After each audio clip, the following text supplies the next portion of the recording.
Alliance Okay, I'm gonna Leasing go will up. get you into your fleet vehicles with all the upgrades you need at the lowest delivered price. I'm a finance guy, and to me the choice of leasing with Alliance is the obvious one for your business. Look more at alliance.lease. That's right, just type alliance.lease. Alliance Leasing, your key to the perfect fleet. We're clearing out summer inventory at the Yellow Tag clearance sale at So Lumber yeah, if Liquidators. you ever saw him 20% after he'd off been wood-look drinking, waterproof it's floors because he'd been with partying before my that. top-rated Avella wood-look tile and Click ceramic plank. Get 10 to 23% off all Dream Home X2O water-resistant laminates and 10% off all Builder's Pride and Virginia Millworks pre-finished hardwood. More from 39 cents and take an extra 10% off clearance at your local store. Plus special financing. Look for the Yellow Tag clearance deals at Lumber Liquidators today. We're clearing out summer inventory at the Yellow Tag clearance sale at Lumber Liquidators. Take 20% off wood-look waterproof floors with coupon like top-rated Avella wood-look tile and Click ceramic plank. Get 10 to 20% Do people in your industry pay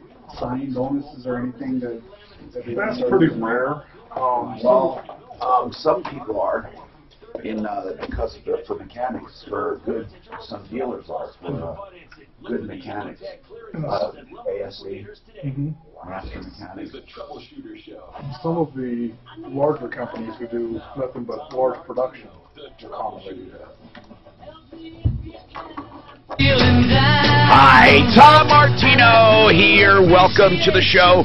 303-713-TALK. 303-713-8255. Here to help you solve your problems, answer your questions, take your complaints. Hey, you know what? Every day I hear from people who say, Tom, you've helped me with this or you helped me with that. And when they say Tom, they're really talking about the Troubleshooter Network, our network of people who work here, plus our network of people at referralist.com, because we have people on the referral list that help people. That's what the referral list is about. It's not just advertising, but it's about helping others. That's the whole motto, helping others. So to be on it, you have to agree to help others as well. So there's not one person on that referral list that hasn't helped people. So that's part of it. And we started this new feature where we make the deal. I call it Consumers First. And what we do is we go out and find a deal. Here are the parameters. Number one, you have to want to buy something. And you have to get your best price and be ready to buy.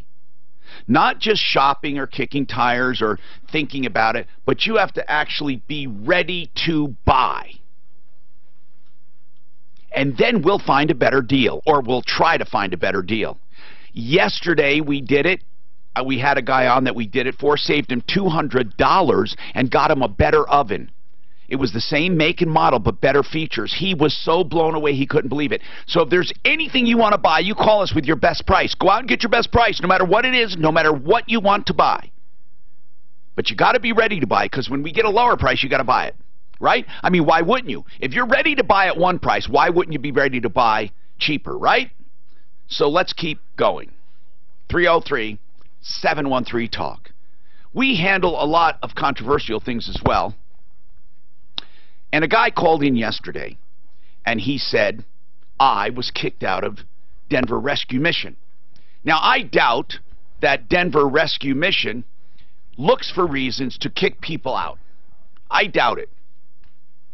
I think they want to keep people as much as possible. I think they want to help people as much as possible. That was my personal experience with Denver Rescue Mission.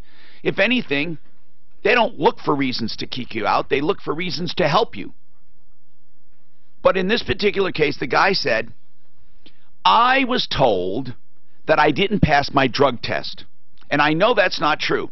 And here was his reasoning. When he went to take the urine test, he said, he gave the guy the cup. The guy looked at the cup and said, okay, you passed, throw it away. He threw it away and left. Then he got a notice that he failed. He said, they don't have any proof. The guy told me I passed. And I said, look, why would a guy at a rescue mission make that up? What incentive would they have? It doesn't make sense to me. But I was willing to look into it because the guy was so convincing. Plus, he said he went the very next day and got a urine analysis.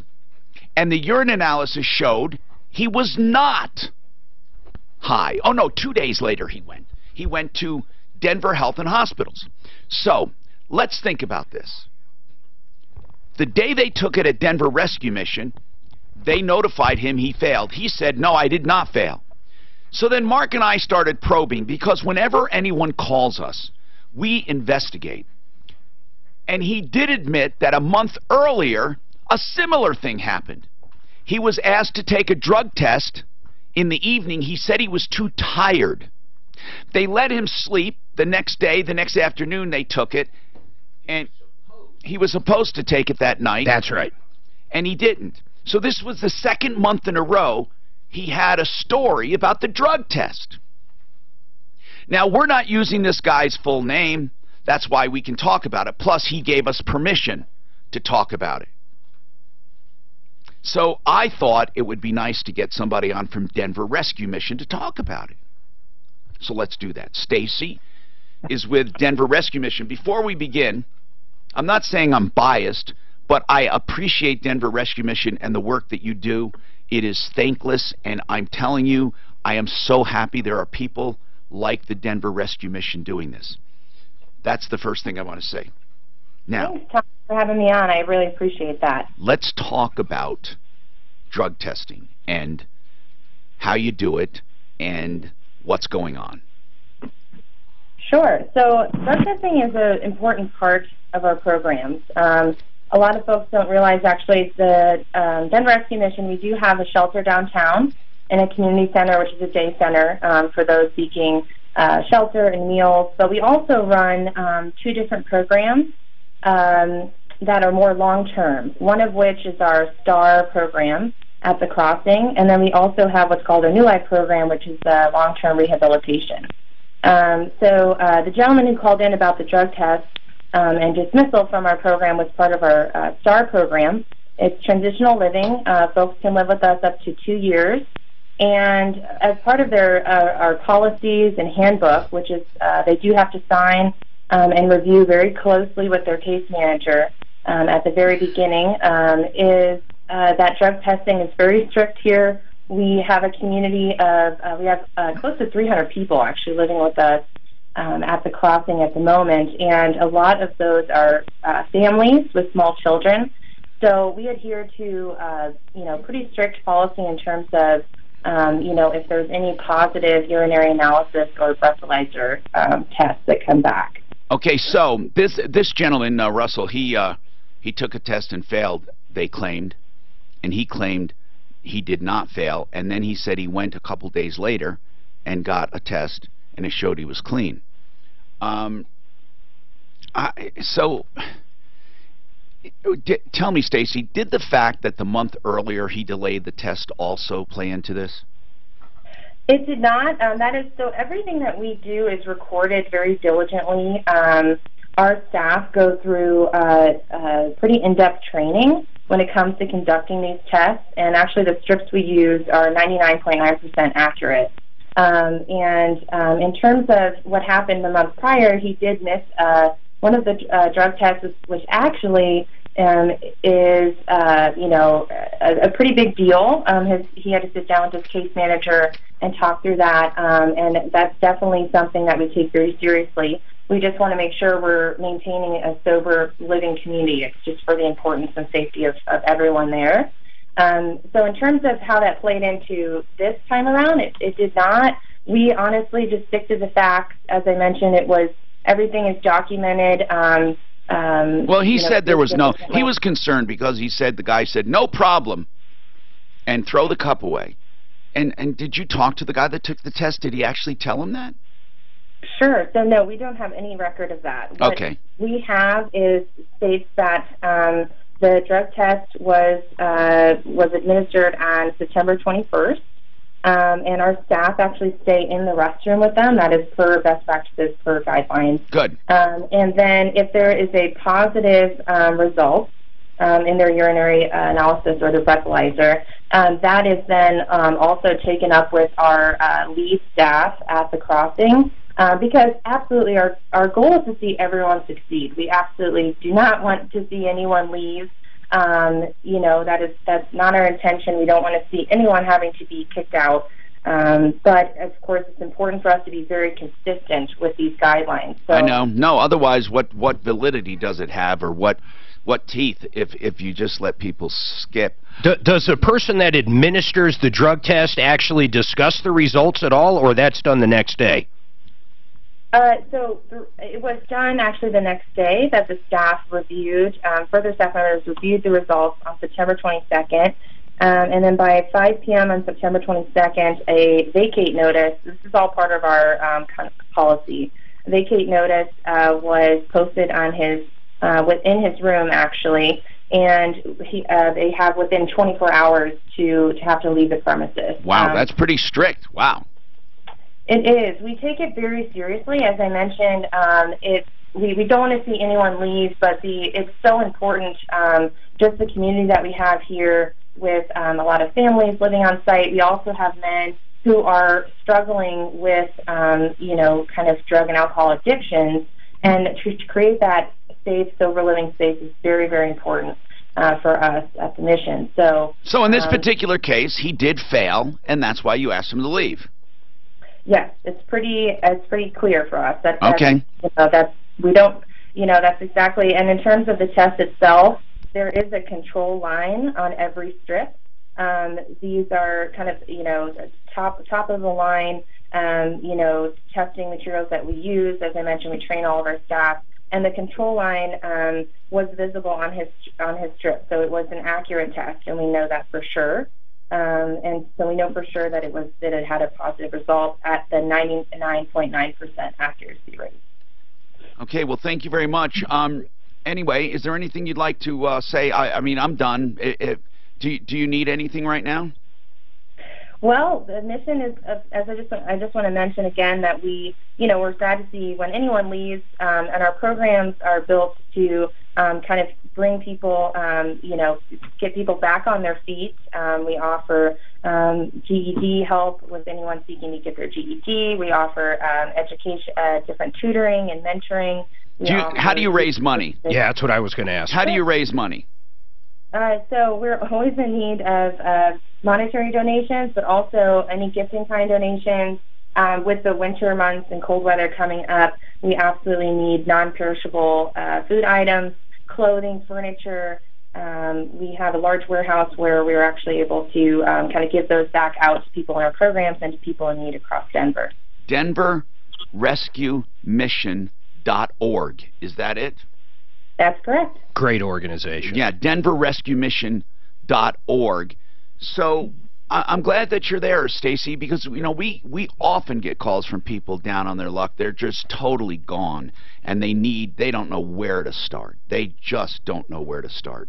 And it's good to have somewhere to refer people. And if you want to donate, especially with the holidays coming up, and you want to do some good, these people at DenverRescueMission.org take people after they have fallen off the cliff. Winter jackets, stuff they need to survive. I mean, that's the kind of stuff that these guys really help with. Plus the living programs where they transition people into getting back to their own apartment, their own place, their own job, their education. All right, we're going to talk about used cars. We're going to talk about cars in general. We're going to talk about anything you want to talk about. We're going to talk about somebody getting ripped off by a pole barn builder. And we have our car day experts all coming up.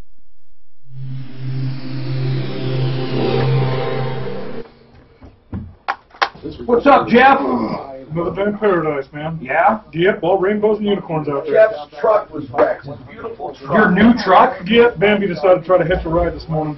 You hit it this morning? That thing couldn't have done No, much he damage. doesn't tell it that way. He doesn't tell it that way. The deer hit him. Isn't that what you told me? Did it run into the side? Yep. Oh, So the deer did hit He him. really did. Okay, I thought it's like something my son would say. Did you pick it up? No.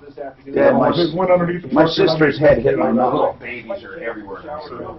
But yeah, no, I mean, they're jumping around because of the rut up, and testosterone's going. The fawns are everywhere, man. But it took out the left front fender, both driver's side doors, scuffed up the side of the bed a little bit. You gonna turn center it in? cap and a scratch on the left rear wheel. Yeah, you have to.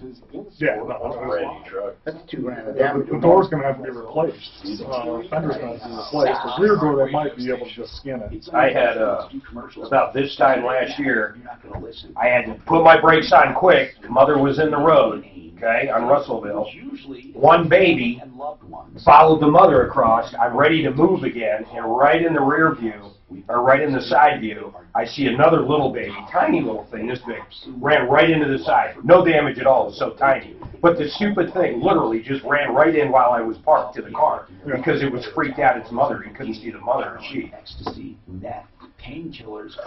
Unbelievable. Yep. I'll tell you what throws me off, the damn wild turkeys all around my house. I don't know how they live. I don't know how they don't get run over. I don't know where they go to sleep. People say they fly up into the trees. Yeah, they roost in the trees. I find it, when they're like this puffed out, I have no idea how these things can fly. You have a Well, they don't fly like a normal bird. They don't fly like a normal bird does. But yeah, they roost in Just trees. enough to get into a tree? Yeah, or they can go short distances, you know. I've never seen one. They're always walking. I've never seen one. And when they are up in the trees in the morning, before they're ready to get out of those trees, I mean, you can climb up there with them, box out of them, everything else. They're not moving until they're banged and ready. Do they have their cup of coffee? You have them everywhere by your house. So that guy was putting the okie doke on us yesterday. Trying to say pass the drug test. Oh, really? I was so convinced. I know, but you said it perfectly. You said the most convincing are generally the drug addicts. I mean, they're unbelievable. Potential double-digit growth during good years and never lose when the next stock market crash hits. All while building. Didn't they used to work on cars at the Denver Rescue? Or was that a different place? No, Step 31 or Step 21 or whatever. Well, a lot of them would take donations. Some of them would. They'd work on some of the cars. They don't do it anymore. When I call them, they don't do it anymore. They take car donations and then, you know, buy kids cars for kids. Cars for kids. Can't stand that commercial, man. Oof. So is he trying to get you to help him get back in the program? Yeah. Is that what it's called? Because he got, see, a month before, he didn't take a drug test. Said he was too tired. Well, he did, but he delayed it again. Yeah, he delayed it, and then this time he was too tired. This time he didn't pass. I mean, she said it's 99.99% accurate. I guess he could be that 1 in a billion. How can he be too tired? That's usually what usually irritates me because I'm trying to go to sleep. Who was it? Sean Olson. This attorney was in the studio, and as soon as he said that, him and I look at himself, and then Tom goes, "My God, I pee more when I'm tired than when I'm awake." If you're trying to go to sleep, that's the exact time I have to go, damn it. As always, you have our word. Future right. They must hear every excuse in the world. Oh, sure. Wow. Oh, I don't have to go right now. Drink some water. Here's an awesome Rolly wants to buy lunch. Well, I'll have T-bone. Jimmy John. Rolly wants to buy Freaky Fats today. They are fast. She's not in there. Maybe you want to get us. You know what I want to do? I may as well say it. I want a new Corvette. No, you don't. Why do you want a Corvette? You never drove your Ferrari. I know, but the Corvette's more drivable. Where are you going to park it? Well, I guess you got space over there. You're never going to drive it. You going to drive it? You're not going to. It's just a new word. When are you going to go race? When is that? Tuesday. This Tuesday? Mm-hmm. You're down there. You're drag racing Tuesday. Yeah. Damn it. Oh, he's going to have a blast. Hi, Tom Martino. Suzanne, Rolly Pierpoint's on his way, and he wants to buy lunch. You call it. I gotta say, he calls it lunch, but it's lettuce. It's lettuce. It's rabbit food. No, it's real lunch. So he wants to buy lunch at Freaky Fast. Tell everybody what you order, please. The Italian nightclub. Unwich. Unwich. I love it. An unwich. It's a sandwich. But it's an unwich. Just without the bread. It's wrapped in lettuce. Yeah. It's a bizarre food. And you don't even notice the difference. Mark doesn't eat lettuce, Tom. 303-713-TALK. Listen, What's going on? Today's car day. Alaramis is with us from Pro Auto Care. And then we have Jeff Vick from Kimmer Transmission. And Bola Shinoiki from Honest Accurate Auto. I snagged him before the show, and he switched out a bulb on my car that I spent about an hour trying to do over last weekend and tore my hand up. The guy knocks it out in like 30 seconds. Really? Yeah, and I didn't think he could do it because he's a pretty big guy. I'm thinking if I can't reach in there, he can't, but he somehow did it. Honest Accurate Auto just won the Excellence in Customer Service Award from the Better Business Bureau in Colorado Springs for 2017. You guys have won that before, haven't you? No, this is actually the first time. It's the first time we've tried for it. Cool. Amy, you got ripped off by a pole barn builder, you said. What's happening, Amy? This is the start of another great day. We start off with a contractor. What's happening? Well, I ordered a pole barn through this company online, and they recommended a builder. And he came out to my site, and he looked at the Now, who'd you order it from? Hanson Pole Barns. I've not heard of them. I've heard, of course, of Cleary, and I've heard of Morgan. We might have had a problem with these guys before. I got to look. Where are they out of? Now, Hanson is just the supplier, right? Exactly. They're just the supplier. Who did they recommend? This man named Jeff Horton with Monic Construction. Jeff Horton. Yeah. And what happened? Sounds a little familiar. And what happened with Jeff Horton? Well, he came out to my property, and everything was good. He's like, I can put do it together. I'll order your roofing for you. And since he was recommended by the Hansons, I gave him a deposit, and I've been How much of a deposit? $8,000. And why did you do that? What was your excuse again? Because he was recommended by Hanson. And that they're so busy that you need to give them a deposit or you won't get your building built. Yeah. Okay. Sure. And so I did that, and part of it was for roofing that he was going to get for me, and I totally trusted him when he was here. And then it's constant, like. So did he ever start the job? No, he's never showed up. Did you ever get your Hanson package? First of all, Hanson, don't they deliver to the site? Yep, it's sitting right here. So you do have your pole barn package. I do. Who'd you pay that to? Hanson. How much? $25,000. So that you have, and and then you're out $8,000, and he was supposed to, for the $8,000, put you on his calendar for installation, and what else? And for a roof? On June 15th. Yeah, so it's pretty much. So he spent that money. He's long spent that money. Now he should have put it in trust for that job. But once again, for the millionth time, we have a contractor taking money up front and doing nothing. He spent the money, and now you're out, and you'll probably never collect it from him. I'm going to start to be honest with people. I mean, I'm always honest with them. I'm going to start telling them the truth up front so I don't give them false hope. We seldom are successful with people that have nothing, because if they have nothing, the only thing we can do is keep him from doing it to someone else.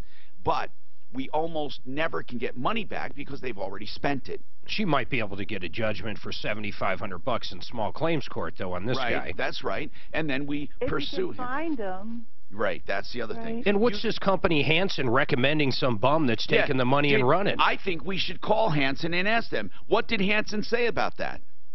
Oh, well, when they realized that he screwed someone else out of $40,000. Wait a minute. They called someone else, and then they called you? And said you might not want to use him. Okay, so who did he screw out of $40,000? These people in Montana. And they have a lawyer. Oh, so this guy could be anywhere. This guy's a crook. Exactly. He's a criminal, basically. So Horton hears a who, and he runs. Right. So this Horton, for those who aren't Dr. Seuss fans, but Horton hears a who is one of my favorite stories. But this Horton guy, you have no idea where he is. No, I mean this week I heard from his builders they were going to show up, and so I. Do you have a phone number for Horton? Yeah, I do. Does he answer it? No, I think he's blocked my calls. Okay, he can't block everyone's. What's his number? What's his number? 657-291-9211.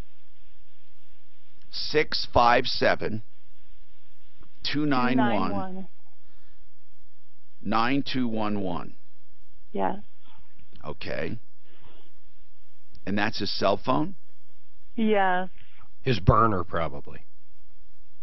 And like his workers were going to show up this week because I think he knows he's the wanted man, and they're like, "Oh, we're leaving," and then they break down, which is probably another lie, and so they're not here. Does he have an office somewhere, Horton? No, he doesn't. But I could figure. No one can figure out how to find him. How'd you pay the $8,000?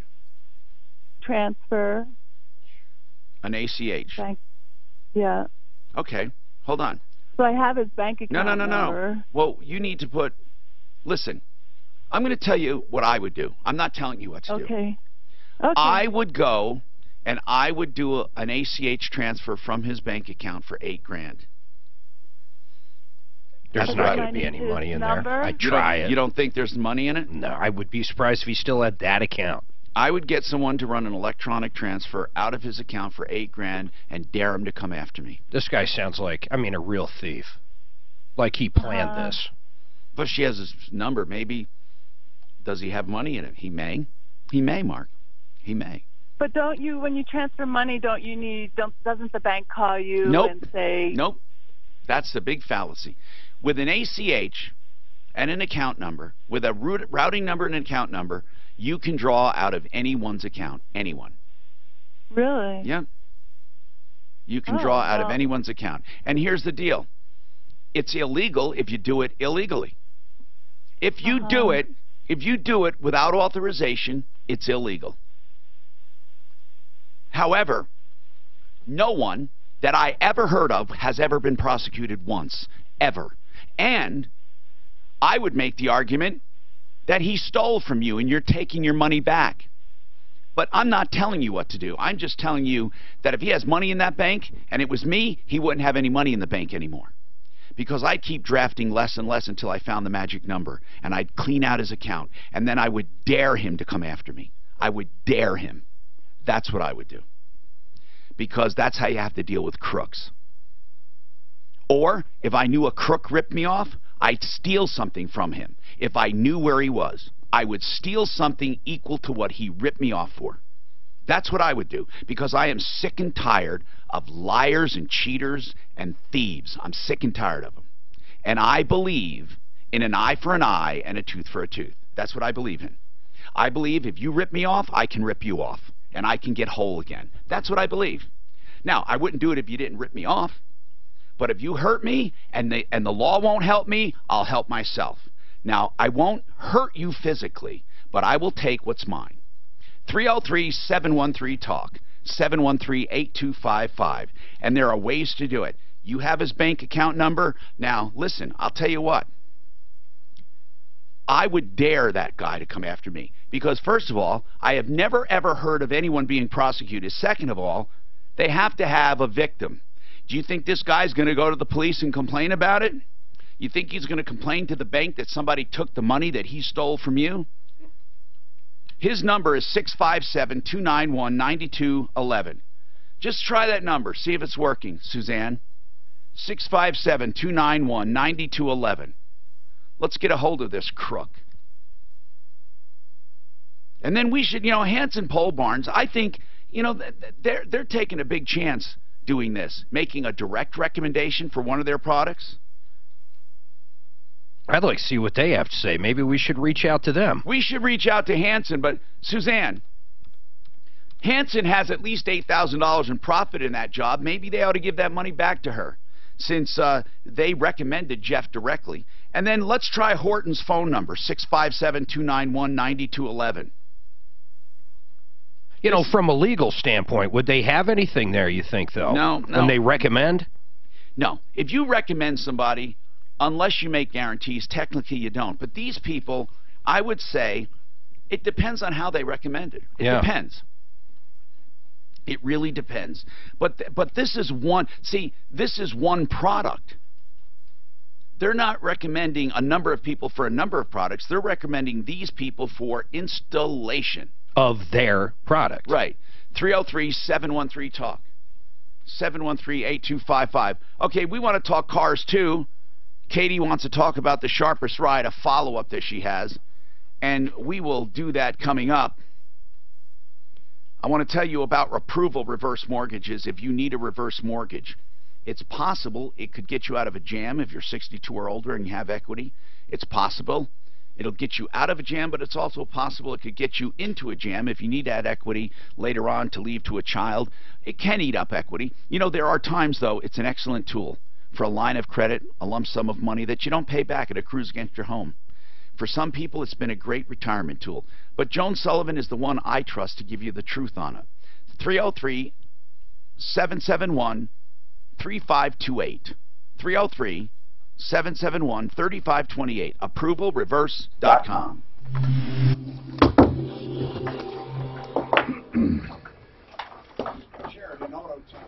Do you think I'm crazy about that? Would you, if you guy ripped you off, literally ripped you off for 10 grand, and he has something sitting there for 10 grand, it's gone. I know.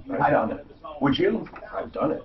Yeah. There's no way that I would let someone rip me off ever, and not try to do something. I had a kid steal my bike when I was like 12, and I stole his brother's bike. Well, I don't know if I do that. Why not? Well, that was your brother's bike, not the guy's. I'm really happy to be joined. You know, So, same damn bunch of hooligans living together. All right. And we got his attention, that's for sure. Some of our tax filings and stuff, but we had one major. I had a guy one time issue. The IRS that I loaned money to, and I heard him rip people off. For so I said to him, we didn't really understand real well. I want you to sign this note. So the woman gave out the wrong number on the air. What woman? Oh, Jesus Christ. Now, the good thing is, if you dial the number she gave out, how I know this is 657 is not a valid area code. So I said, you got to check it. And she says, oh, it's 627. Well, we dodged a bullet. Hi, Bola. How's it going? Good. How are you? Good. Are you doing okay? You got everything? Did he answer 627? Did you call? I'm sorry? Did you call him? Well, I went to get you guys live, so I was going to call real quick. Yes. Wi-Fi password. Hey, he fixed my light. Oh, that's good. So this guy, quickly, he didn't mind signing a note because he's a liar and a cheater. He didn't plan on paying.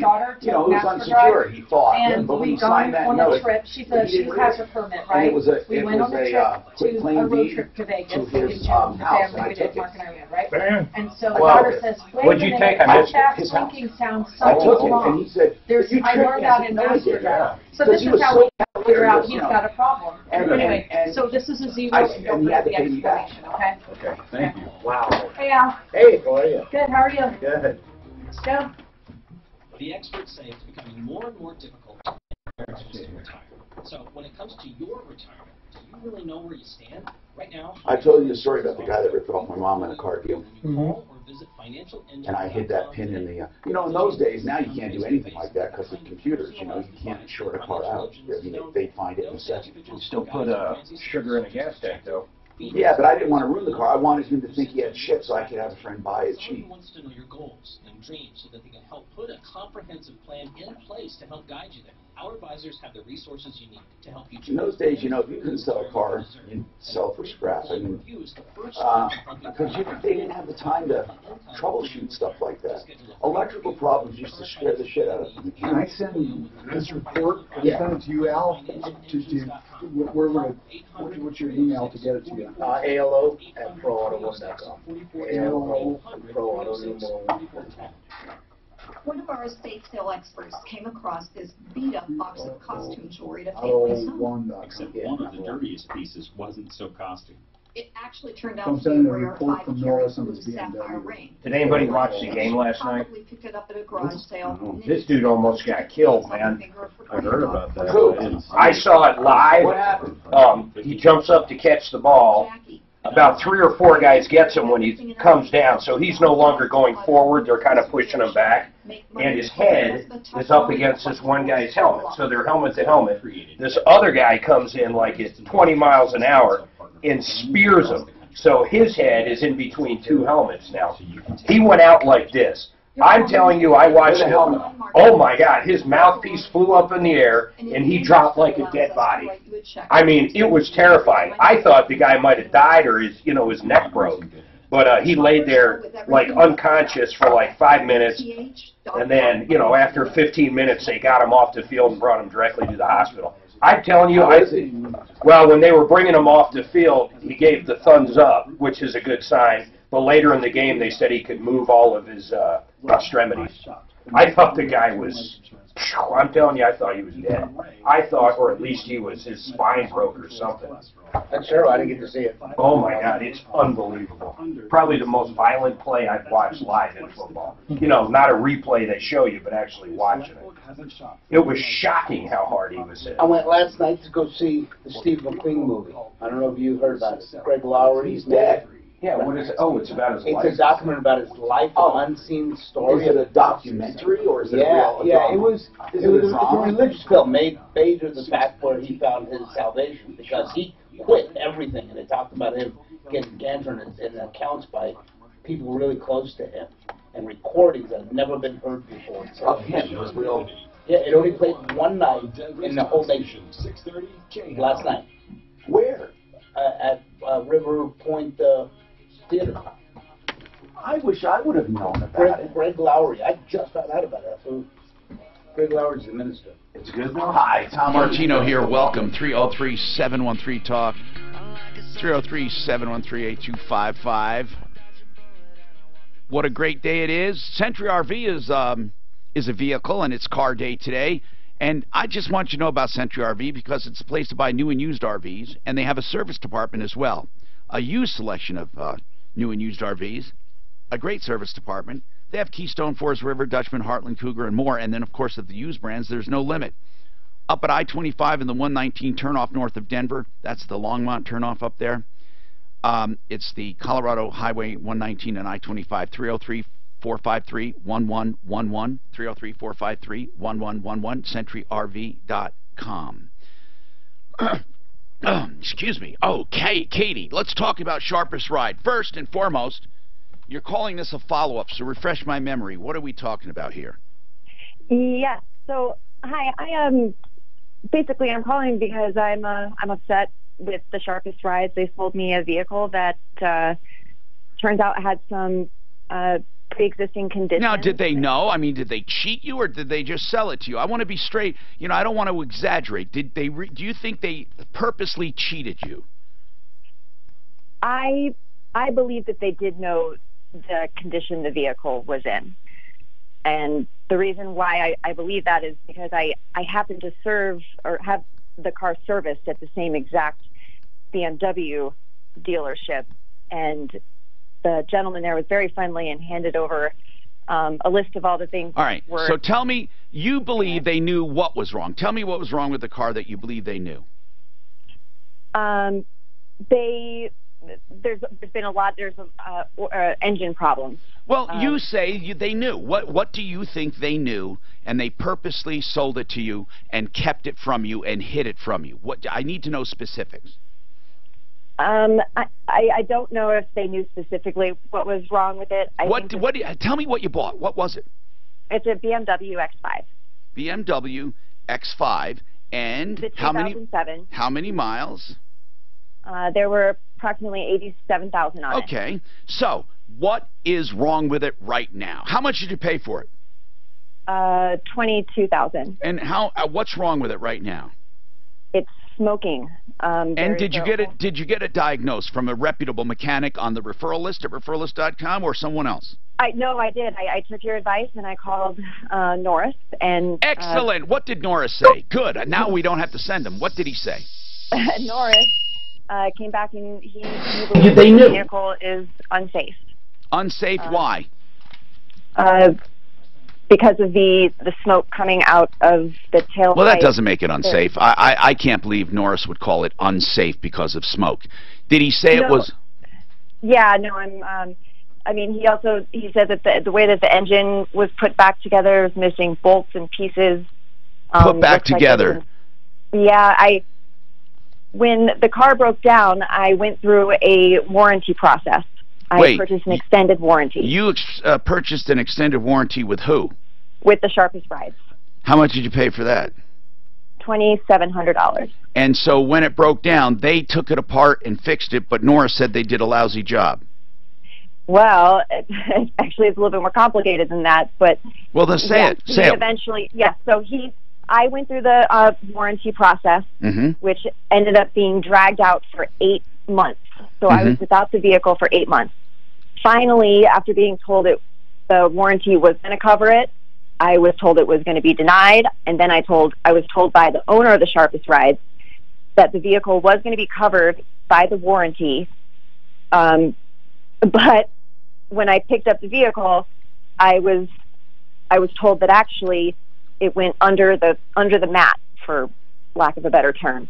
It did not go through my warranty. But who fixed it? They fixed it on their own, they said. Supposedly, yeah. Okay, what did they supposedly do? They supposedly replaced the engine. Oh. And they supposedly replaced the battery, and they supposedly replaced the starter. Okay, so motor, basically Norris is saying they did not replace it, or they did and they did a bad job. Which one? He doesn't know. Okay. No, I understand that, but he said it's a bad job. Yeah. Okay, so now, did you tell Sharpest Ride you had that inspected and it's a bad job? No, I've not been able to get through to anybody over there. Who did you deal with at the Sharpest Ride? The original salesman, his name was Doug Haskins. I guess he's no longer Well, who are you dealing there. with now? I've been dealing with Kevin Sharp directly. So there is actually a name called Kevin Sharp. Yeah. All right, let's call Kevin Sharp. You know, is it my imagination? Have we had complaints about Sharpest Rides before? In fact, quite a few. A few. Okay. Well, they're small, so it's weird we would have a few complaints. Let's call Kevin Sharp. I mean, really, this woman purchased a warranty, and they fixed it on their own. So I'd like to know this. Why did he say it wasn't covered under warranty? Because it was pre-existing? Yeah. Okay. Well, if it was pre-existing, this sucks. That's why these warranties suck on used cars. Pre-existing. What is not pre-existing? Can someone tell me? What is not pre-existing? Okay? You throw a valve. Does that happen? Or a piston, guys? Come on. One of you tell me. What is not pre-existing on a car with 87,000 miles? Give me one. Well, it's impossible to say what's going to go wrong with the car that has 80,000 miles on it. But could you tie, as a mechanic, as an expert, could you tie almost anything to a pre-existing condition? Just about, if you want to. Yeah! Of course you could. There you go. Pre-existing condition. And another thing not covered, normal wear and tear. So now, could you tie everything to normal wear and tear or pre-existing? The only thing covered is a manufacturer's defect. That's really what that's what it says if you read it. So, with a used car with 87,000 miles, what is a manufacturer's defect? Do you think all of them have probably come out by now? How long? I mean, if it's a manufacturer's defect, don't you think they've been discovered at 87,000 miles? So you're virtually buying a warranty for nothing. Hey, Jeff with City Lock, you're on our referral list. You say you have a screaming deal. Jeff, it better be a screaming deal. And hold on, I'm just going to tell you this. What you had in your mind, I want you to even make it better. Please, please do that for me. I'll make it scream. Go ahead. Even better than what you originally called in with. Go ahead. What is it? I'll do it. All right, what is it? So City Lock is the expert for transponder keys. You are. And keyless start factory systems. And I do want to mention this. It's true that if you have a transponder key, you guys are the cheapest, best value around anyway. So what are you going to do? Almost always we're less than a dealer will. I know you are. But that's not even the best reason. All right, what is it? We use CNC equipment for cutting the keys. We cut every key by code. We don't trace the old key. What's the deal? Okay, so I just going to give a little bit really quick. The price of the device will vary by year, make, and model. We can quote that for the client when they call. The programming normally for the keys on basic onboard programming like a Ford or a GM, we do the basic one where you're just cycling the keys for free. We don't even charge for the labor on that because it's so quick. We're in and out of the car. If it requires a more advanced onboard programming technique, we generally charge $25. If it's a scan tool programming, for everything except a prox, we charge $50 for scan tool programming. If they have a prox where there's multiple steps and multiple softwares, that's normally $100 to do the programming, plus the device. And that's generally quite a bit less than a dealer. But okay. They get 2 keys, remotes, proxes, or the flip keys we can make that up all together. Yeah. And dealers don't often have a flip key option. For what? 2 keys. Go ahead. 2 keys. I'm going to do, if they schedule this through our website and mention your show. Yes. I'm not going to charge for the labor. Okay, well that's okay. They only pay for the 2 keys. Yep. And you will do all the other stuff free. Now listen, the website. Hold on, you said the website. So we got to get the website here, Jeff. Quickly, what's the website? The website is citylockusa.com. citylockusa.com. Contact Jeff Rosen, 2 keys, no labor, no programming. 2 keys. Varies with make and model. Now, seriously, if you need these transponder keys, these special keys, you cannot beat this deal. citylockusa.com.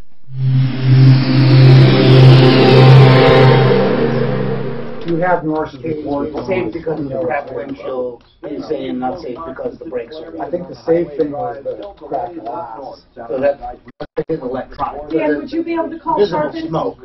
Sure. When you get a minute. Also, you might want to wait Particles in the because oil. Norris is called in and wants to comment on the car. I'm telling you, it's dangerous because if smoke's coming out of it, Is they got to leaking give a lot her a of oil, refund. cracked windshield, 10% left on brakes. I still have yet to part see. is fine. I just don't want to hear about, smoke isn't dangerous. I still haven't seen one vehicle that he said should be returned due to safety ever get returned due to safety in 3 years now. It never happens. He's so convinced it should happen. And you know what? It should happen. But what dealer's ever going to do it? Never happens. Well, we got to make it work. I look at this inspection. It's tough to see where it's safe. Okay. He's talking about the boot and the labor. Sean, with DHS problem? How many times you come in? So DHS is founding on a statement that he inappropriately touched his stepdaughter, who's not even in the home anymore because he's divorcing the mother. But there's no criminal investigation. Tom, how is this possible that DHS can... One out of 4. Department Can you of bring it Justice, up on yours? Child Protective Services. This happens all the time. It's like we have no court of law or something. Do you know what I mean? Either way, you're not going to help. He wants DHS, since criminally there's nothing there, there's no charges. He wants them to take that off his record. What record is it on? Or, I guess, any Department of Human Services records now. So, if there's something else filed on him, that's going to come up. And he says it was all based on a kid's statement. No evidence, nothing. You wonder why they didn't get caught on the line. It's frustrating when Department of Human Services has their own court of law. You know what I mean? Yeah. So, I don't know. So that's what he's calling about. That's what we see when they get overheated. Oh, that's the rapid In the radiator? Do you just wash it out, or do you got to replace it? No, you got to replace most of the plastic stuff in there. You need to replace it if you're going to have that. The radiator's leaking anyway. It's got a leaking radiator. You got a picture of it leaking. So. Hey, Drew, I sent you an email. It has a Screaming Deal segment on it. I'd like to play on the air. It's only a minute and 11 seconds. I'll tell you when, as soon as you download it. It's like $2,000 for it.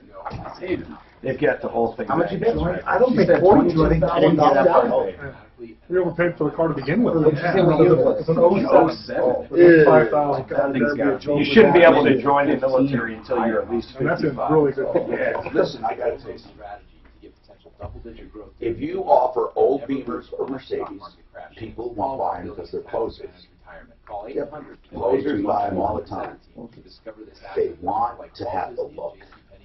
We get a lot of young people ripped off with Beamers, especially. Audis too. Audis are terrible. Oh, Audis and Beamers. They want the look, so they buy the used ones with a ton of miles on them. So Ted bought it.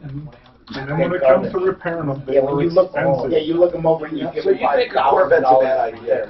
Oh, I don't. Corvettes last a long time for their drivers. Yeah.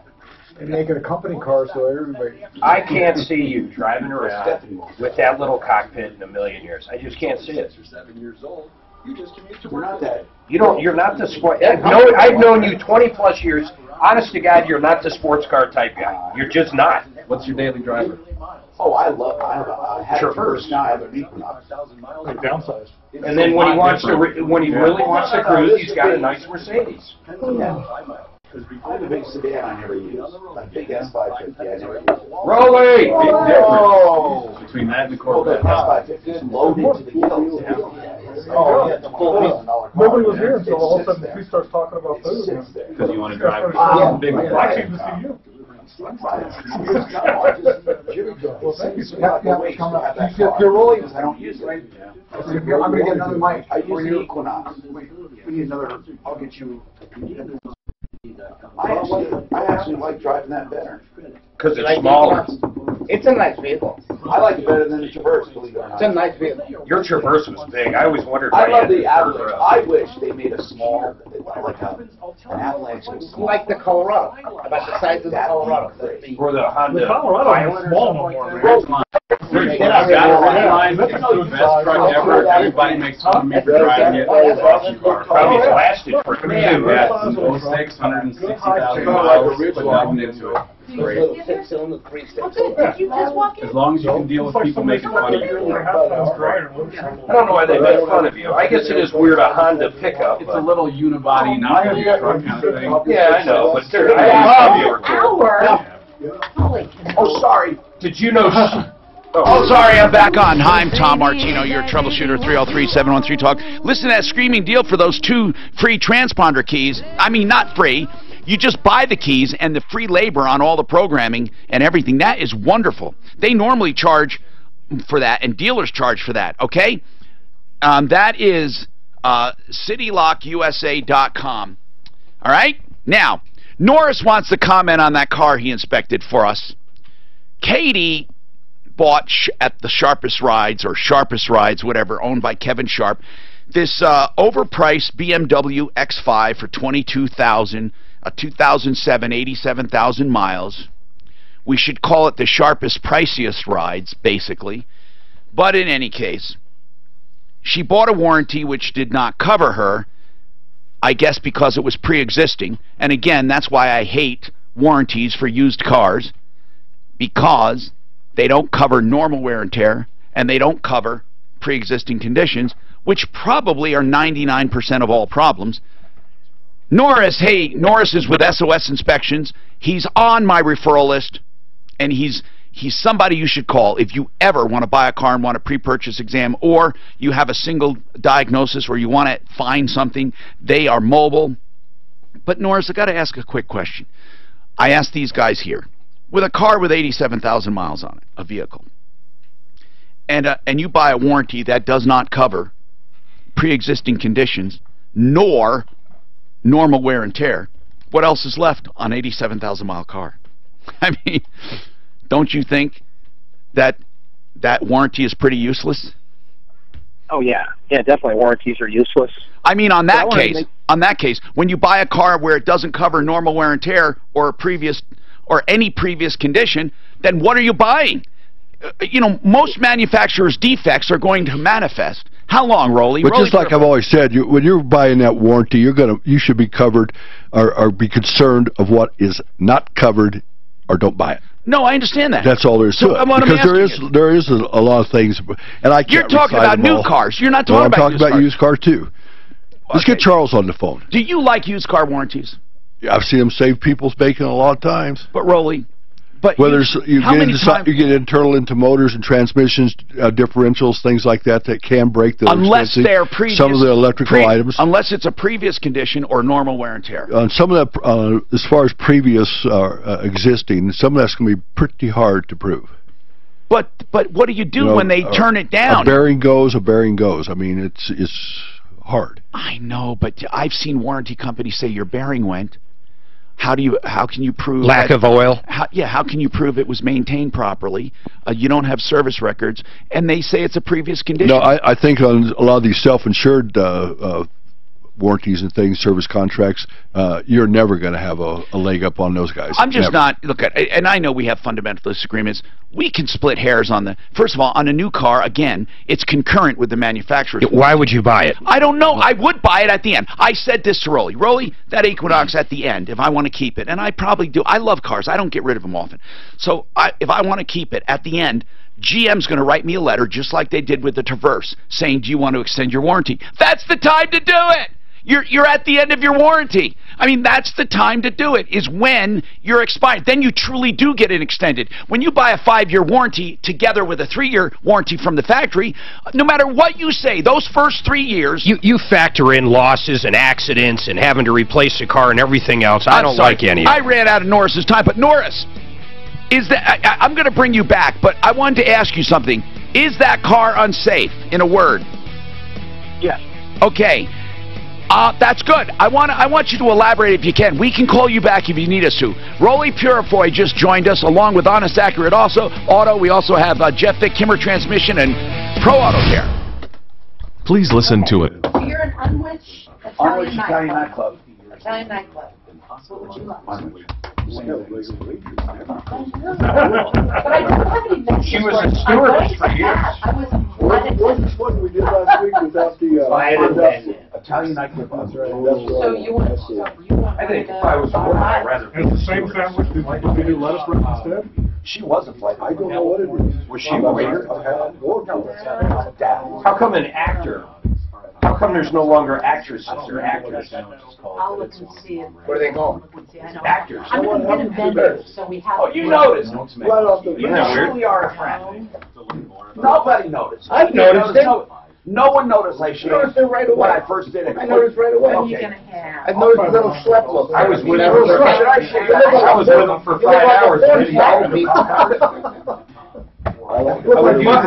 was using this joke on him. He called I like the better with. It looks like he shaved his ears too. Italian. Did you want the hot Lois pepper just too? wanted you guys to know that the car is unsafe because of this smoke, and it enveloped a whole intersection, the smoke did. But that's not That unsafe. much. What?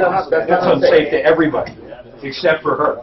The thing is, on the Colorado law, it cannot pass. You want the Unwitch Italian nightclub? How they made it pass is beyond us. Well, because how long does she buy it? You're not having anything? 'Cause you're, okay, I'll send you the message. I was trying to, sorry, Tom. Mark doesn't eat sandwiches. All right, no chips, no drinks, we're all good. I'm going to try the English. Everybody's having a damn lunch. You're getting it. It's actually good. You're not going to want it. Yeah, you would. Do you know he ran into a Bambi? No, I did not. Bambi ran into me. They hit it. Bambi tried to get. It was like the wheelchair guy that ran into me. If he would have waited till I slowed down, I would have. You're good? Did you get a Invited me in. Come on. Anybody having a nightclub? I mean, a select quote with a true story that can save Oh, hundreds of dollars a year. he's good. A woman named Linda, her husband, talks really Ray, slow. has a $300,000 group life insurance policy, but is changing jobs and can't take it with him. Well, I shopped the many highly rated term life insurance companies we represent and found Ray, who is 41 and takes medication to control his cholesterol, a 10-year, $500,000 policy for under $27 a month. That's almost twice the coverage for less than half of what he had paid. If SelectQuote hasn't shopped for your I'm going to put down a winterization this weekend. I want to buy. Did you put anything down on your lawn? I put down Scotch winterization. It kills the weeds. It's like a weed feed, but it's yeah. No, why don't you don't have weeds? I understand. I've never seen it used very much. Oh my God, the Scotch works. I've bought every other brand, and I'd agree with you. I think I'm spraying water on shit. I mean, I think really it's useless. But Scotch, it explains why it's triple the amount of brand. What kind of weeds do you got? The broadleaf with the ones that get sharp and then cut you. But I mean, it's out in the field. Like Oh, Canadian thistle? Maybe. Weed killer? Yeah, I put down Scott's. Weed killer. Is this in your yard or just out of, you don't want to spray it?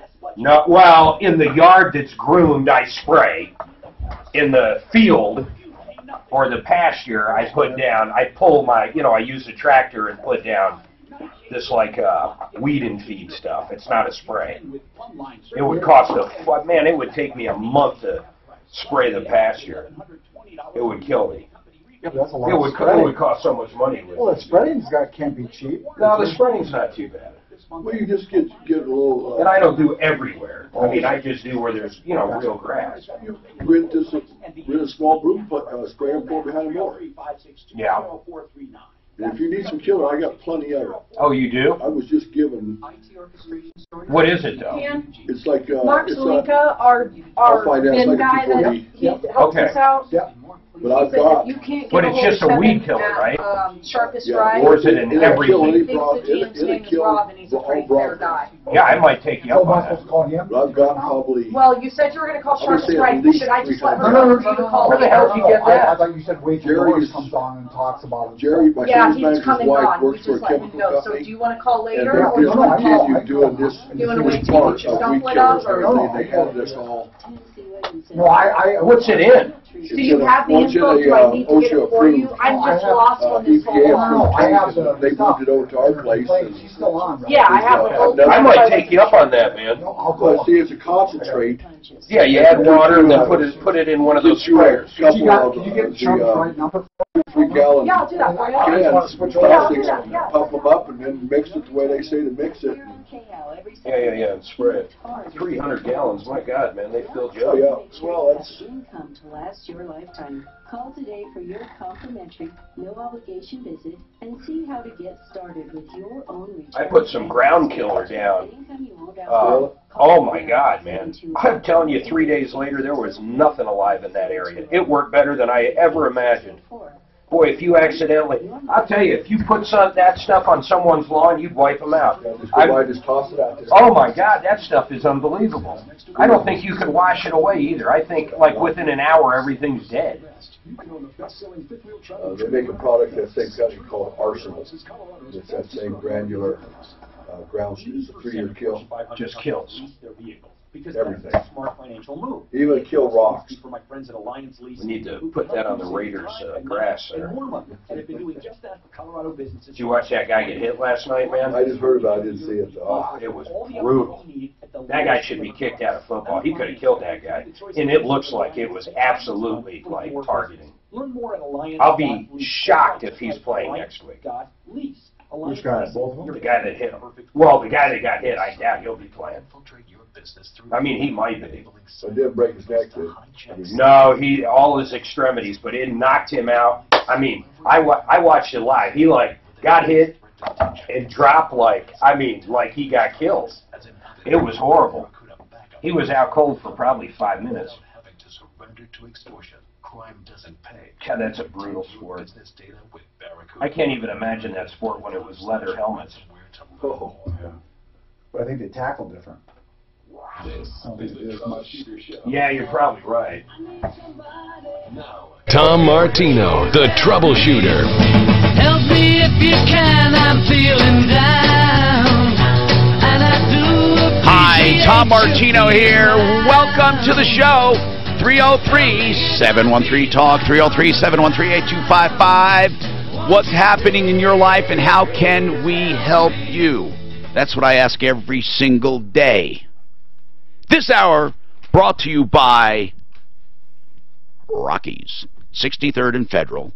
Used cars, trucks, SUVs, and vans. A big selection. And 40 lenders to choose from. And they don't play car dealer games. Everything is approved 100% before you leave, so they don't call you back and say they can't make it. They can't do the deal. You need a cosigner. That's used cars, trucks, SUVs, and vans. Great variety, Monday through Saturday. That's 9 to 8, 303-426-4646. Speaking of car dealers, Rolly Purifoy's here, who also doesn't play car dealer games. Well, I do tell people when they want to play Corvettes, and we come up and play Corvettes. Oh, no, you play, but you don't play. And you just don't have to. I mean, I don't understand it, never understood it. Can I ask you something about Corvettes? Are they 2% over, or are you actually going behind invoice now? Seriously, you're loaded with Corvettes. I have never seen more beautiful Corvettes in my life, and I'm just going to confess right now.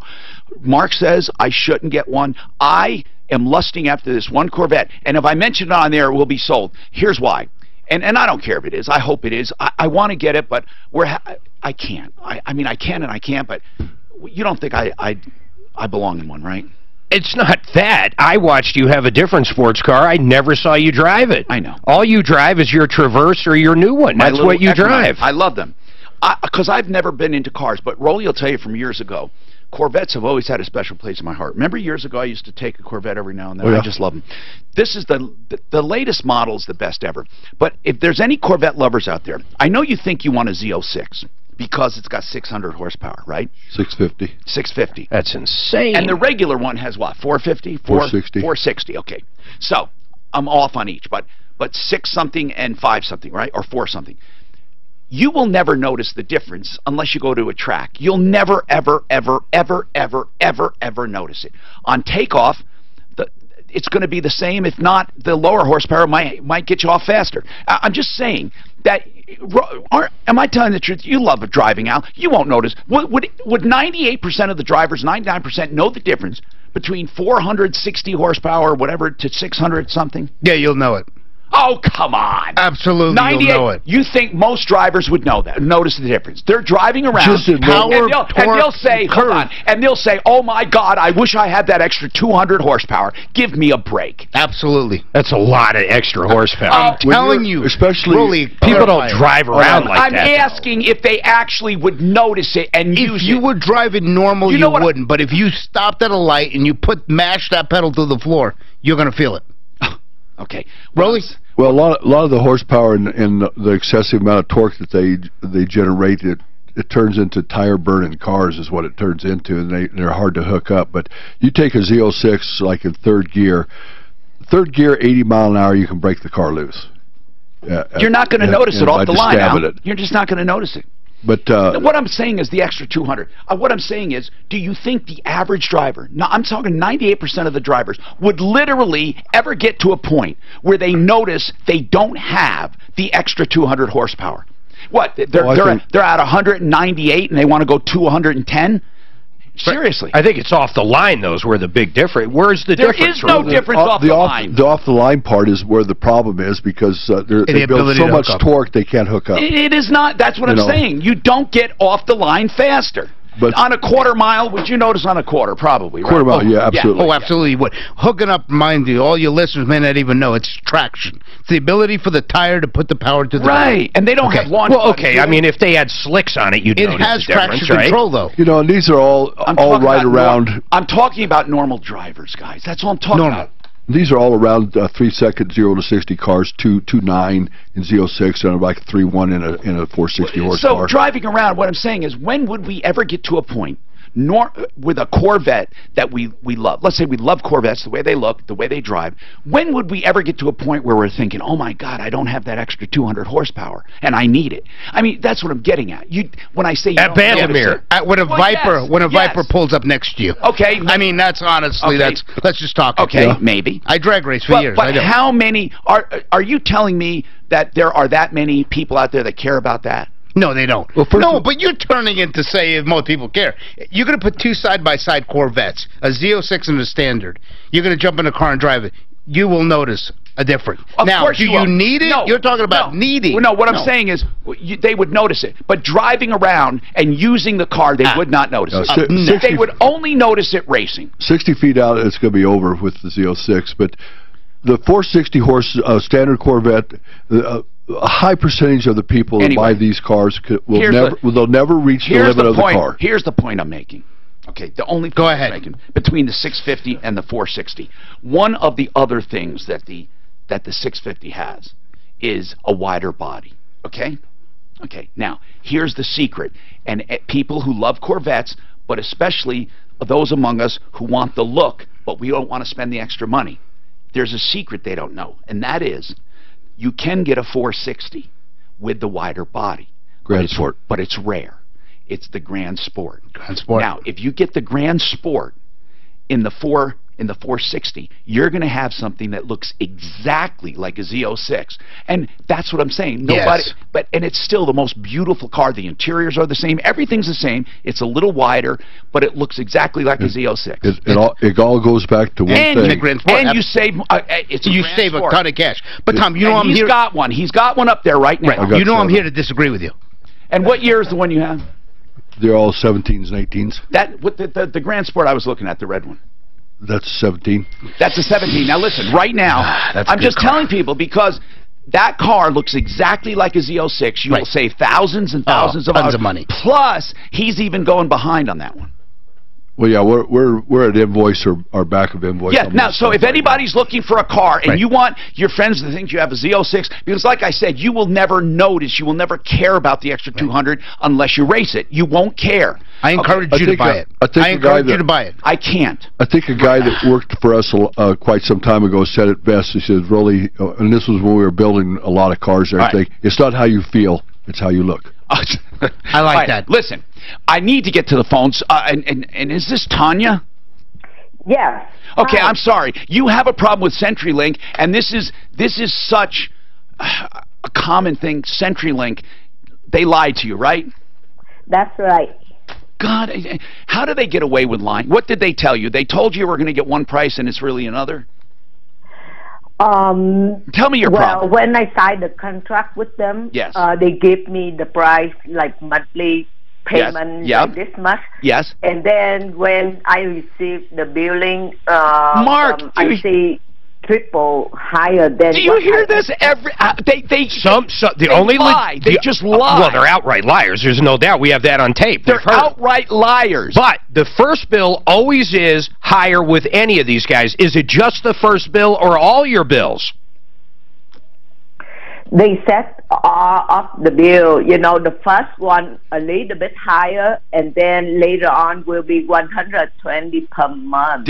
Okay, and what did you originally think it was going to be? Well, when I signed, just tell me the number. What price are you expecting every month that you'd be satisfied with? $70. Okay, and that's what they told you. But now they tell you the lowest bill you're going to get will be $120. That's right. Okay, now this is, I believe you, Tanya, it's a bait and switch. We have heard it over and over and over. They lie to you. They lie to you. You know what? I'm going to resurrect for next week the actual recording of them lying to one of our callers. Can we do that? Absolutely. I think I actually have the story as well. Now, Tanya, we have a contact at CenturyLink, and we, Suzanne, does this contact take care of things? In general, yes, they do. Can this contact tell us who we can talk to at CenturyLink about literally the lying? This should not be allowed. You have a major company like CenturyLink, and they're lying. Do you understand? I mean, out and out lying. When people hear this tape next week, this recording, it's going to blow your mind how this guy pinned them down. They promise, tax this. It wasn't even in the ballpark. I want to add Tanya to our list. Folks, why don't you contact us? The email is live@troubleshooter.com. Please email us if you've been lied to by CenturyLink. It is a phenomenon. Oh, you're going to crash our server, man. Every time we mention CenturyLink, we get 10 phone calls and 50 emails. No, I want the emails, specifically the bait and switch. It's going to be this much a month, and it never turns out to be that much a month. Do they think people are just going to, roll over and accept it? I don't even see, how they even have an excuse for it. It's that blatant. There's no, out for them. It's outright lies. Outright lies. They should be arrested, and if they are, I wouldn't even want them defended by Joseph A. Lazara, even though he's the criminal defense attorney that I highly recommend. And I'm serious now. The weekend's coming up. It's so easy not to drink and drive. How? Go on your phone and get the Uber app or the Lyft app. I would recommend Lyft because I don't like Uber. My credit card got hacked when I used it, but that doesn't happen to everyone. Also, Town and Country Limousine, they're wonderful people. Also, just good old RTD. Anything's better than getting a DUI. And I really want to say this. Sometimes people get DUIs. They really did miscalculate. They made a mistake. Or they were falsely accused. Whatever the reason, it doesn't matter. Even if you want to, like, throw your hat in the ring and say, look, you know, okay, I did it. You still need someone to help you through the system. Joe Lazzara, Lazzara Legal, for DUIs, DWAI, marijuana, call him. 303. Well, not for marijuana. You know what I mean. I mean for tickets. 303-429-6200. 303-429-6200. LazzaraLegal.com.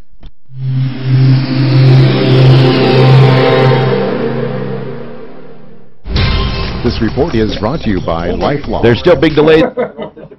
I just dropped CenturyLink on my business. I save myself $700 a month.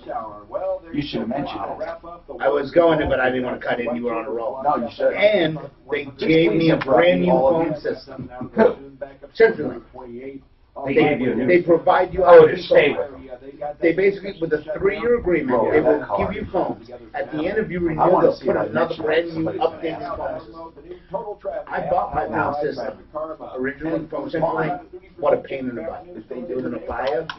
So complicated, I need an engineer every time to come out and change it. Stephanie says time now. recently announced a reach of 143 million identities. You know, when I'm with her, I never drive. Be among the Americans who trust their identity theft protection. That's different. I'm trying to make my wife drive, because all she does is complain when I drive. It drives me nuts. Suzanne hates her. Does she? Oh, my wife's pain with me. She's like, you're a last-minute stopper. You're always slamming those big crazy granite I drive like an old man. 80%. How is Do you? that possible? That's good. Short story. And I always use that line. Have I wrecked you yet? One of those No, giant warehouses. doesn't mean you're not going to. I'm getting out. You Suzanne drive. terrifies me when she drives. You drive. I'm just done with this argument. Terrifies me. Yeah. At least the one thing I can always say is my car will stop by itself and shit if I'm not paying attention. Hers it'll stop when we slam into a Pay for building. any more granite than what you use. You know, you don't live in a warehouse. So what do you think the rich resolution is that we're going to find about your at home 1:30? and design everything you need. Artistic, Isn't it 1 o'clock? Is it 1:30? Or 1 o'clock? I hope it's 1 o'clock. I think it went good. I think here's what's going to happen. All these independents are going to eventually, in the next 6 months, pull away from the mothership because because everything we brought up. 303-386-5919. Also, So the locals are going to. Are you a U.S. veteran? What are we doing about Sharper's Rise? What did we do with her? Thank you for your service. Oh, we got to bring what's his face back up, don't we? No. We got to get Norris back. We got to get Norris and her back. Norris was going to say it was dangerous because it was blowing so much smoke. What is the unsafe? We didn't clarify that. That's what. Well, Norris is saying it was the smoke. Can't be. Well, I know that. And to me, I go back to the same argument. It doesn't matter. I don't care if it's a windshield tire or something legit. I've never seen a dealership take a fucking car back because the windshield is Not gonna happen. It's never happened. The biggest thing is how far from the original literature test to when that. Here's the condition. I got it. I have his written report too. How long did she have the Well, car? it'd be good to have Norris. How long did she have the car? She bought it in February Commission said shows a 2016. pass. Oh, no. Well, shit, But wait a should minute. have a fail to the large amount of smoke. Listen, the fucking car, this is 1.5 years ago she bought the car. He just tested it. She's driven it for 1.5 years. What's even the difference what his report says? But I said to you other stuff. They've had it to fix for a long time. 8 months, you said. 8 months to fix it? Yes. It was in the shop for 8 months. I'll call her out on that. I don't believe it. Windshield crack. So, I mean, if she bought it 1.5 years ago, they've had it for 8 months, okay, so she had Wait it a minute, he didn't find it. had it for close to a year. And she's making payments So, on it? the only thing you have to argue is the quality of repair at that point. Right, and that's what he Replace says. cooling system, pressure gas. I thought they Well, should yeah, replace back the in engine. pump. You can't make them take it back. Install new air He shield. said he would. Replace At sway one bars. time. Replace front brake Ooh, pads. that's a tough. I don't know. This is hard. Oh, we're not going to be able to help her. Thank you, Roly. That shine was a little bit too much on my eyes. That's it. So it's, wow. So, I thought it was, I have looking this- at a baby's butt. I mean, do I want to be single or have a Corvette? I mean, have a Corvette and be single or be married? You know the Corvette always puts out. I mean, Let's ask the audience. No, don't go there. Whatever you put into that car, you'll Do I want to have a Corvette in a case of Coke Zero? Yeah. Well, you know, if you ever want to test true love, you take your dog and your spouse, you put them in the trunk of the car, and you come back in an hour and see which one's happy to see you. That's correct. Literally. And keep the ones happy. You got it. You know what I worry about is that Jeff would test that theory. That's the only problem. You said I tried it. Oh my God. I was doing a scientific experiment. There was a control group. I was nearby, so they didn't have to worry. That's terrible. Hi, Tom Martino here. Listen, I want to play this segment, and here's what it's about. We have a screaming deal we're doing, and I want you to listen to how we do it, okay? And this should be self-explanatory, and then I'm going to get Norris from SOS Inspections on this car, and then I have a number of other people I'm going to talk to. Okay, so hold on. I'm getting to all your calls. Today is Car Day with our experts, Pro Auto Care, Kimmer Transmission, Honest Accurate Auto, and Purifoy Chevrolet, the original member of the Referral List at referralist.com. Let's talk now about screaming deals. We want you to call us if you want to buy something, you're ready to buy it, and you've gotten your best price. We will try to beat it. Okay, play this segment. This actually happened. Go ahead. I started something called We Make the Purchase, Consumers First, We'll Get You the Deal, Screaming Deals, whatever you want to call it. I said, if you're ready to buy something, we're going to beat that deal, no matter what it is. I can't guarantee it, but it's a fun challenge. We want to take a stab at it. So we had Don, who wanted this Samsung oven. Retailed about 14-something, and at Costco, he could get it for 13-something. Then he called us, and we called Appliance Factory Outlet, live on the air, and negotiated a deal. And they found a Samsung that retailed for around $1,800 with way more features, and they got it for less than even he got for that medium range. So anyway, Don, how did we do? Did great. I bought it. Have it delivered Monday. Oh my goodness. It's a better oven for a lower price than the one you had. It's a really nice oven, Tom. So Don, that is pretty cool. You saved a couple $100 and got a better oven. Yeah, it has a warming tray. It has a built-in temperature probe. Oh, Don, it's great. You are our very first test case for screaming deals. And I want someone that's ready to buy a car, a new car. So, Don, you're living proof, right? Oh, yeah. See, now, that was Mark at the end talking about he'd love to try this with a car. So, listen. The only thing is, we want you to call if you're ready to buy, okay? You got to be ready to buy anything, and then we'll go out and shop it. I just love it. I just love this concept. So please let us know. Yes, Mark? You heard me this morning. Yeah, okay, you're shopping a car, but this guy, you're just shopping for a deal. He literally did not go out and find a No, price. but he's going to buy whatever I find for him. Okay. Yeah. Now, Pat's got a question for Roly Poly. Go ahead, Pat.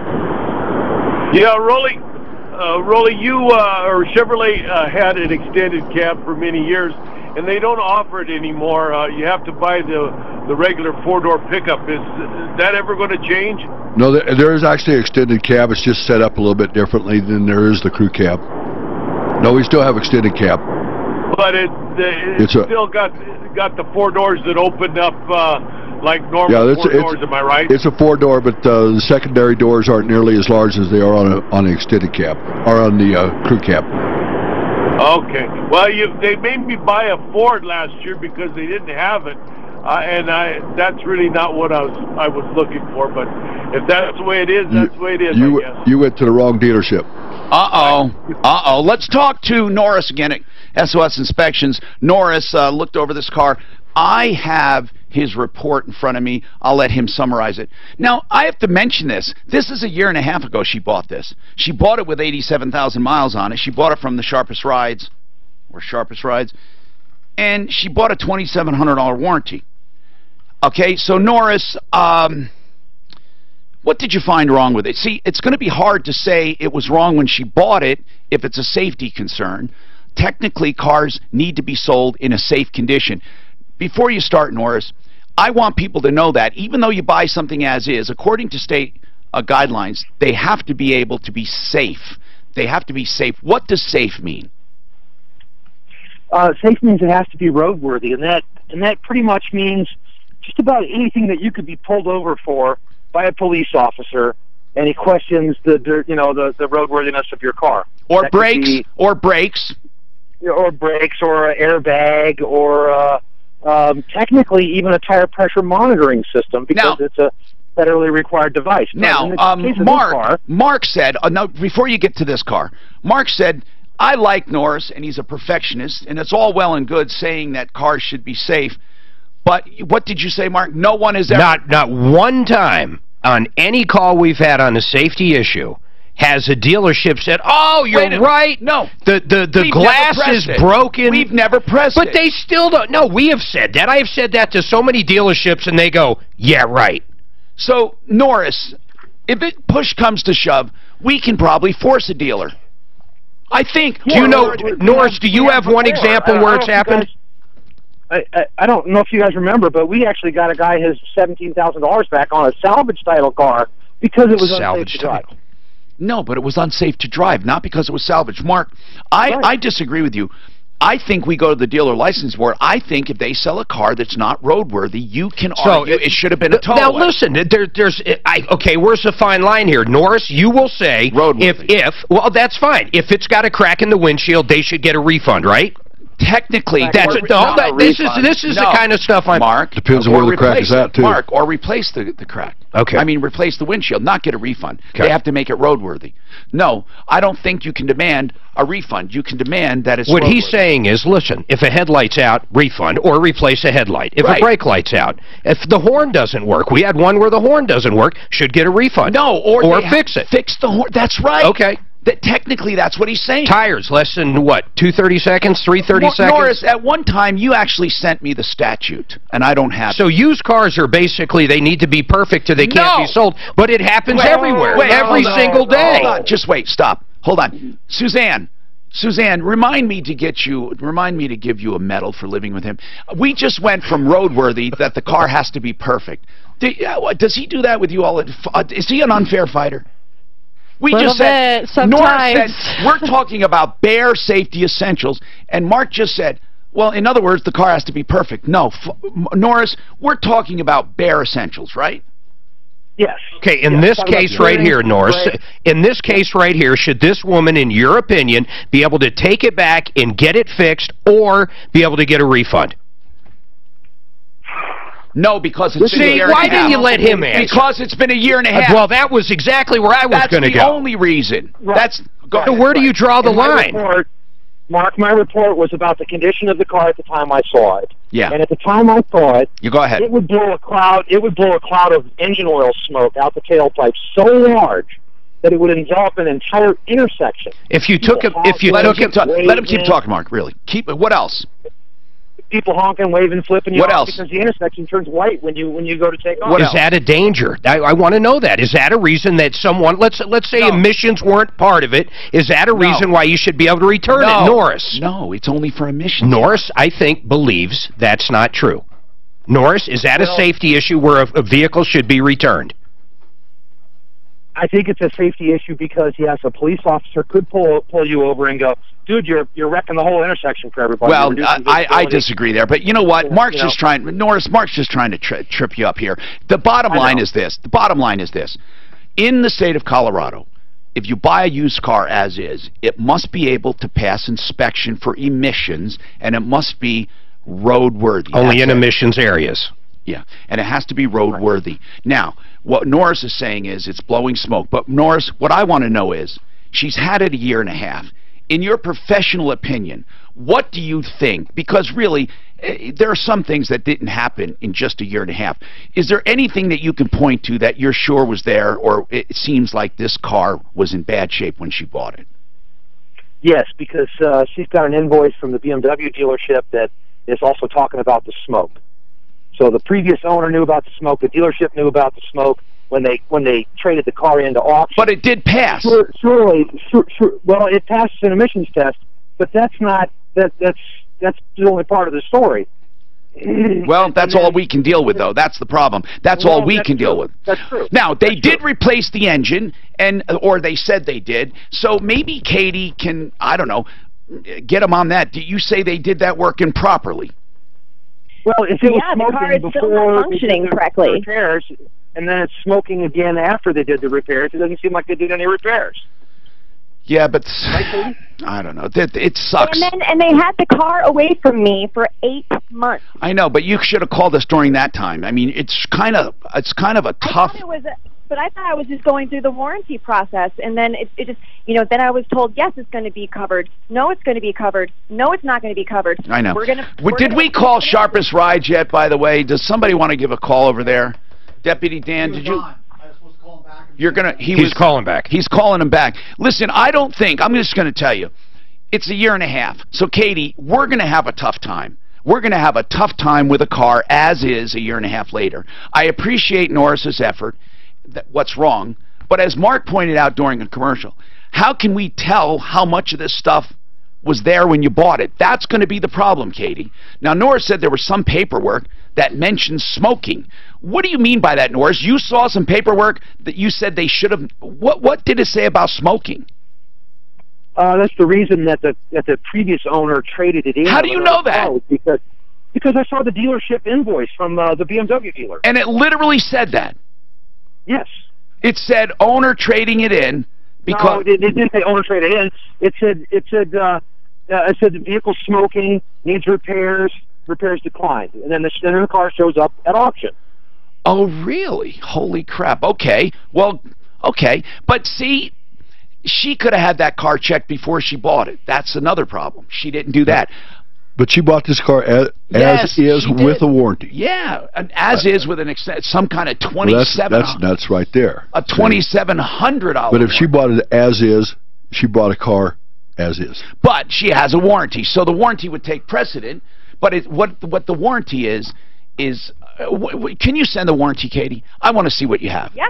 Send me the warranty. All right, maybe we can get them on a warranty issue. That's about the only thing I can think of. We're not going to make them take this car back, but I'd like to talk about Sharpest Rides and this cockamamie deal anyway, okay? We got more coming up.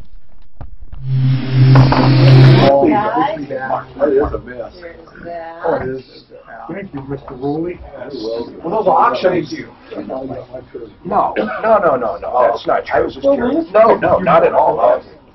I disagree with the premise that anything a cop can pull you over for, you can get a refund. Well, I find it fucking obnoxious. You keep saying refund, but really... Okay, or fix it. Now, if your car blows smoke... Why do you find that impossible to believe? I do, too. I find it... I know. Thank you, Al. Let's do it. Or even tires. How do you... Let's say even 3 weeks go by. Can't the dealer say, well, when it left it at 5:30 seconds, they must squeal the tires all the time? Or the light went out after we sold it. The horn went out after we sold it. That they could. Yep, they could. That's all they always do. It is a law with no way to prove anything and no teeth in it because no one does anything. All right, Let's say they complained to us that week. I think I got it right. Yep. And there's no pads. I think we can make one. No, I think they'd put pads on. But now you're talking an engine that smokes. They're not going to put a new engine into a BMW X5. If it doesn't pass emissions, they're going to... They have to, but it pass emissions. I know. Anybody else need an extra Well, water? just because a car smokes doesn't mean it won't. That's correct. It visually should fail, though, shouldn't it? Visual. But they might put something in there to cover it up for a little bit. Visually. Mark, did you get my email? Yeah, I told you how to do it. Oh, thank you. I totally am Try it. on like a blonde blank. But he thinks, I love Norris. If I had to hire someone to come to court to go after a dealer, I would hire Norris in a half a second. But when it comes to actually trying to help a woman who bought a vehicle a year and a half ago, there is no way I'm going to get anything done because her car's smoking a year and a half later, and he thinks because a cop will pull her over, she should get a refund. But that's not the rule. The rule is not that it's just roadworthy. How vague a term is that? That's what he'd argue on the other side. Right. If I have a heater hose that's swollen, it's going to blow. That's not roadworthy. I mean, that's really, you're going to undo a deal with that? You can't. I understood it to be a safety-related item. Yeah. And they did claim that windshields are safety-related. Yeah, tires would be. Ball because tires. a crack in a windshield is not that it impairs your vision, it's that the windshield is weakened. That's the problem with the windshield. Tires being bald is unsafe condition. Well, the windshield brings it up. How about if on the passenger side, way up in the corner, there's a little chip? Does that mean, boom, can't sell the vehicle? I don't know. In Colorado, 3/4 of the cars out there have a broken windshield. I know. Yep. I guess my point is... It's got to be in the line inside of the driver. No, he said no, but what Al's saying is, any chip in the windshield makes it unsafe. It's unsafe because it weakens. That's Because the it's actual weakened. rule. I've seen that. I would love to see some cases that have gone in front of a judge where someone's got to either fix it or buy it back that have to do with the You windshield. know, one or of the worst safety things that ever happened is when they did away with the state inspection law. Didn't they? They messed everything up with that. Oh, that's good, everything. It is beyond. Yeah, a safety inspection. The cars that are driving. I grew up in New Jersey. We didn't have emissions, but I'll be damned, man. They looked at your brakes. You had a safety inspection every year. If you couldn't pass it, guess what? Your car's not getting You're not rewritten. driving it. That's right. Until you fix the car. That is not a bad rule. We care too much about the damn. We care more about the environment than the guy that has no brakes, literally. Yes. Unsafe vehicle. There's so many of them. And have been doing just that for Colorado businesses for more than 20 years. Alliance Leasing will get you So somehow that should all go hand in hand. He thinks I come off like I don't like North. I would hire Norris in a heartbeat to argue my case when it came to cars. In a heartbeat, I'd hire him. These sandwiches are wonderful. You don't care what anybody says. Curiosity about stem cell therapy for any joint problems you may have, any orthopedic problems, then you're going to want to know about Stem Cell Institute of America. They do educational seminars for the public. You get to hear all about the treatment. Shit, you don't have to feel so damn guilty eating them with Mr. Lettuce on. You know, I look at that law, I look at that car deal the same way I look at home inspectors, or no, even I'll go past home inspectors. How I look at the person selling the house when they check off, I don't know, or I know, or I don't know, or yes or no on the inspection objection.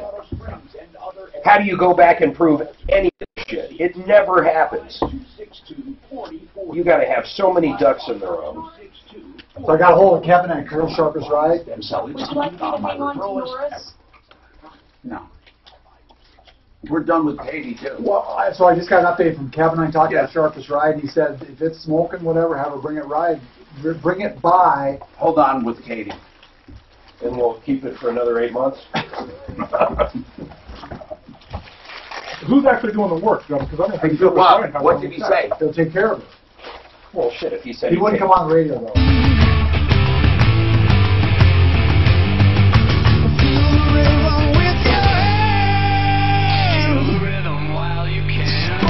All right, 303-713-8255. Listen, I got to say this. I like Norris. I don't care, Tom, if you think I'm talking over him and all this other stuff. I like him. If I had to hire someone to go to court for me and argue that I should get a refund or a safety issue, I'd hire Norris in a minute. I get frustrated, though.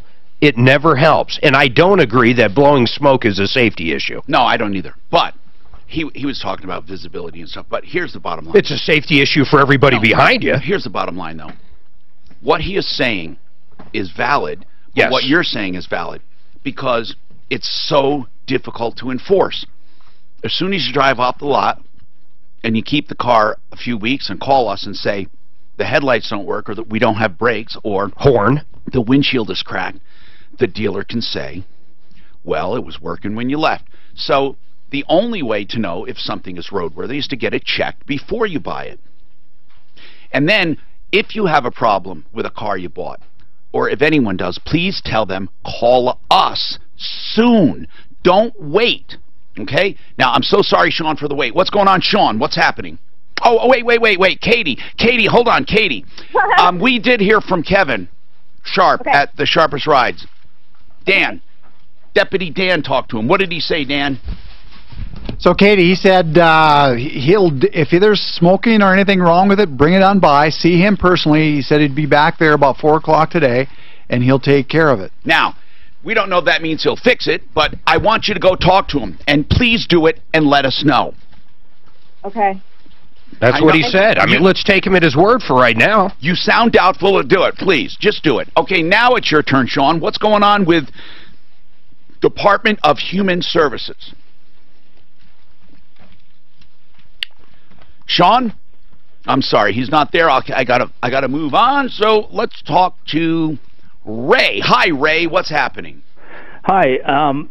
Back in July 13th of this year, I had my car break down on the side of College Avenue in Fort Collins. So rather than call a tow truck, I called a mobile mechanic. A mobile mechanic. Do they work? I mean, what can you carry in your car that you can actually fix? I mean, there might be some good ones, but every one we've ever heard about, oh man, they've been nightmares. What was his name? Mr. Good Wrench. No, Quick Wrench. Quick Wrench. No, Good Wrench. Quick Wrench with the I-70 van. That was him. Broke down on I-70. Good Wrench, Mr. Good Wrench, isn't that a GM symbol? That's a GM thing. Yeah, Quick. GM. It was Quick Wrench. Okay, so go ahead and tell us what happened then. So this gentleman came through for me. I actually have had good luck with mobile mechanics in the past. Now, this mobile mechanic, what was the name? First name Glenn, last name Gilstrap. He's Better Business Bureau accredited. Good. And so everything, you're not calling about him. Actually, I am. Because the story took a turn. So he diagnosed the situation with my car as a bad starter.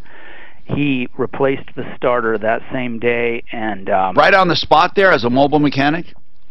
Well, we moved it about 2 blocks into a parking lot. But he did it. He did it right out there. Okay, cool. Yes, he did. All right. And had the parts delivered to him from one of the auto shops. All right. So what's the problem now? So I noticed that it took about 3 hours. I paid him in cash. How much? The receipt. $535. Okay. Whoa. Is that about right for a starter, guys? Okay, well, everyone's shaking their head yes. So now what? Get to the problem, Ray. Okay, so when he turned it over that very day, I noticed it chugged a little bit, but it did start right up. Well, the next day, it wouldn't start. Okay, that's the problem. But then it started. Well, this has been the situation for the last... Was it a rebuilt or new starter? It was new. From where? I believe he got it from O'Reilly's. Do you have the paperwork for Are they still around? Yeah. Absolutely. Okay. They got good. They got some So tell good me, what's the bottom line? What's wrong with it? What did you find out? What did he say? All right. What did he say? And he's quit returning my calls or responding to me. So he did come back one other time as a follow-up. And? He couldn't figure out why the car was glitchy. And so then... You mean glitchy, meaning sometimes it starts and sometimes it doesn't. That's right. But about 3 days ago, it went dead in the water. And I tried repeatedly to call him and text message him, and I got 0 response. I got a question. Me. When you say it's dead in the water, does it turn over or does it do nothing? It cranks. Okay. It's just not firing. But then it's not a starter, right? Right. Somebody says we don't... This is what I want to clarify. Everybody always says my car's not starting, therefore my starter. Well, is it turning over? Is it lacking the fire?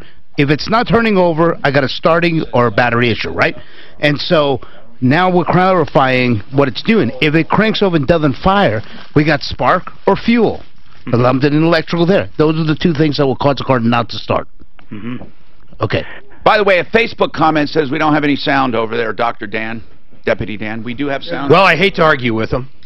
Okay. So anyway, Al, so to this vehicle, do you have any check engine lights coming on? No. Okay, but here's the point. He's got a warranty and the guy won't call him back, or you can't even get a call to him? Right. And I can't get a reply. He's out of Colorado Springs?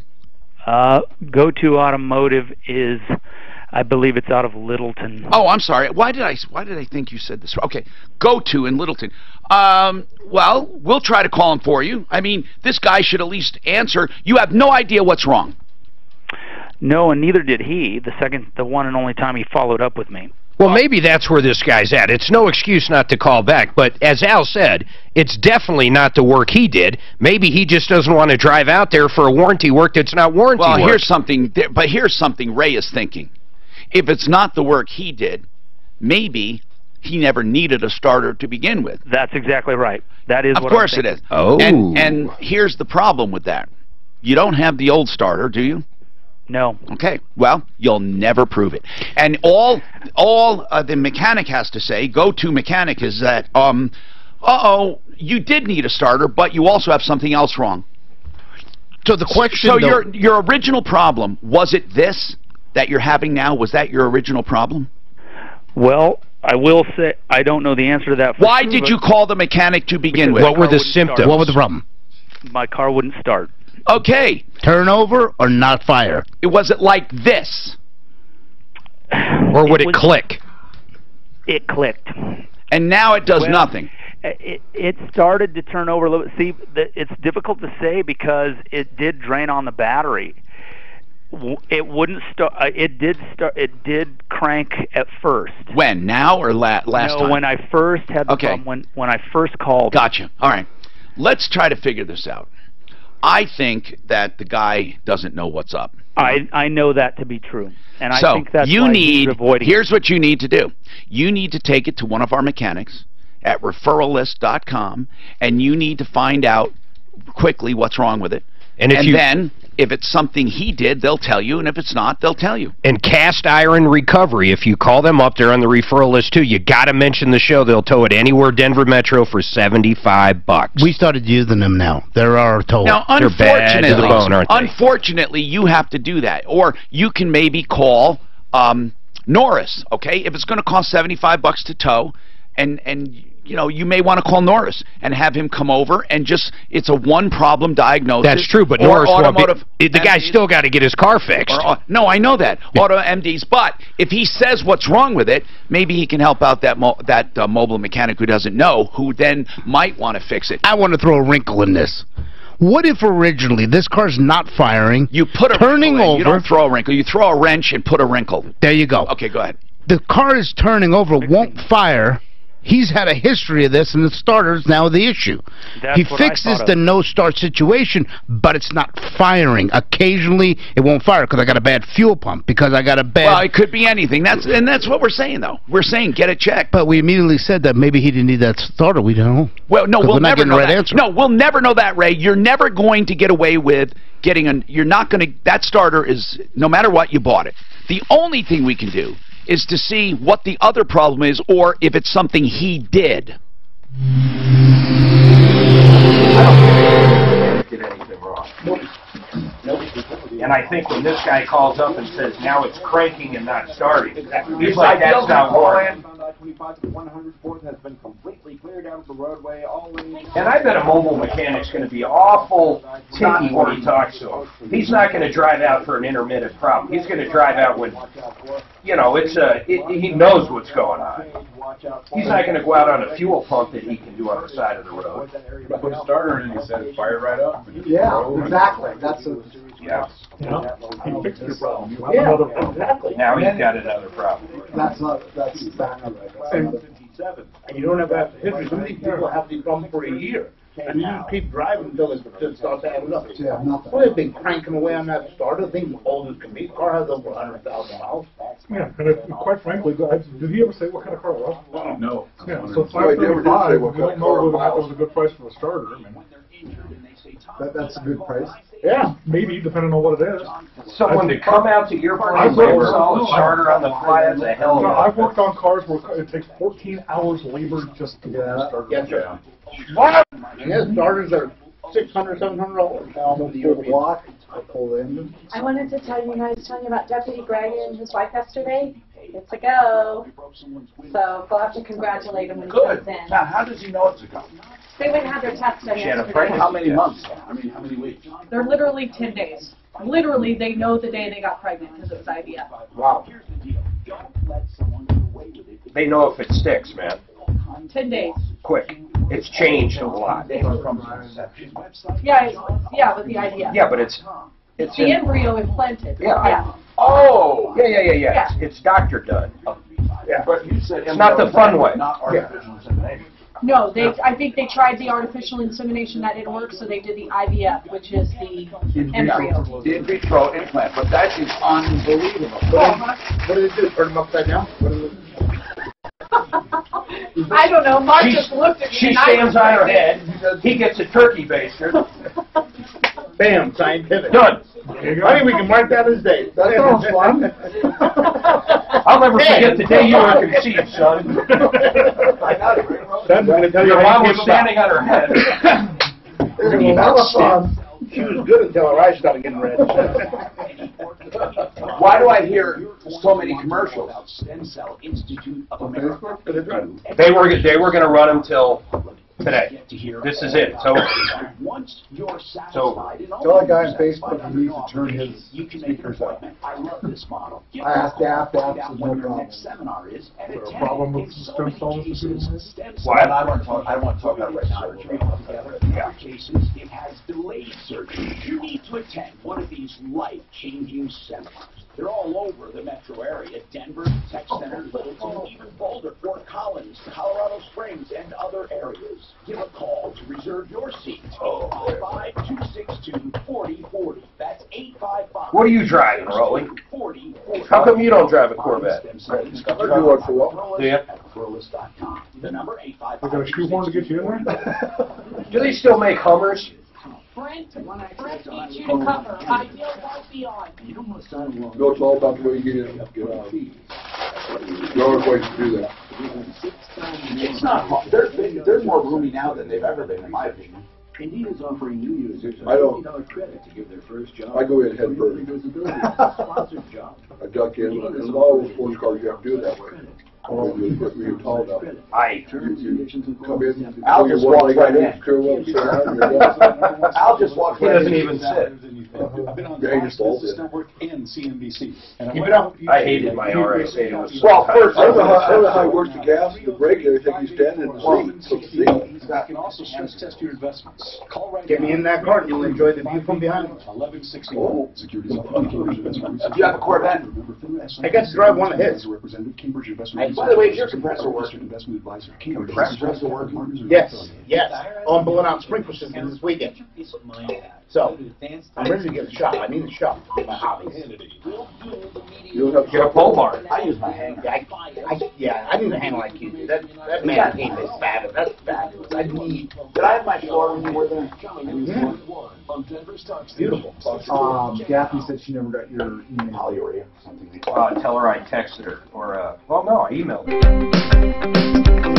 I'm Tom Martino, your troubleshooter, consumer advocate, solving problems. Don't forget referralist.com to keep yourself safe. Don't get ripped off. I need to get to people who've been waiting a long time. Pat, what's going on with you, Pat?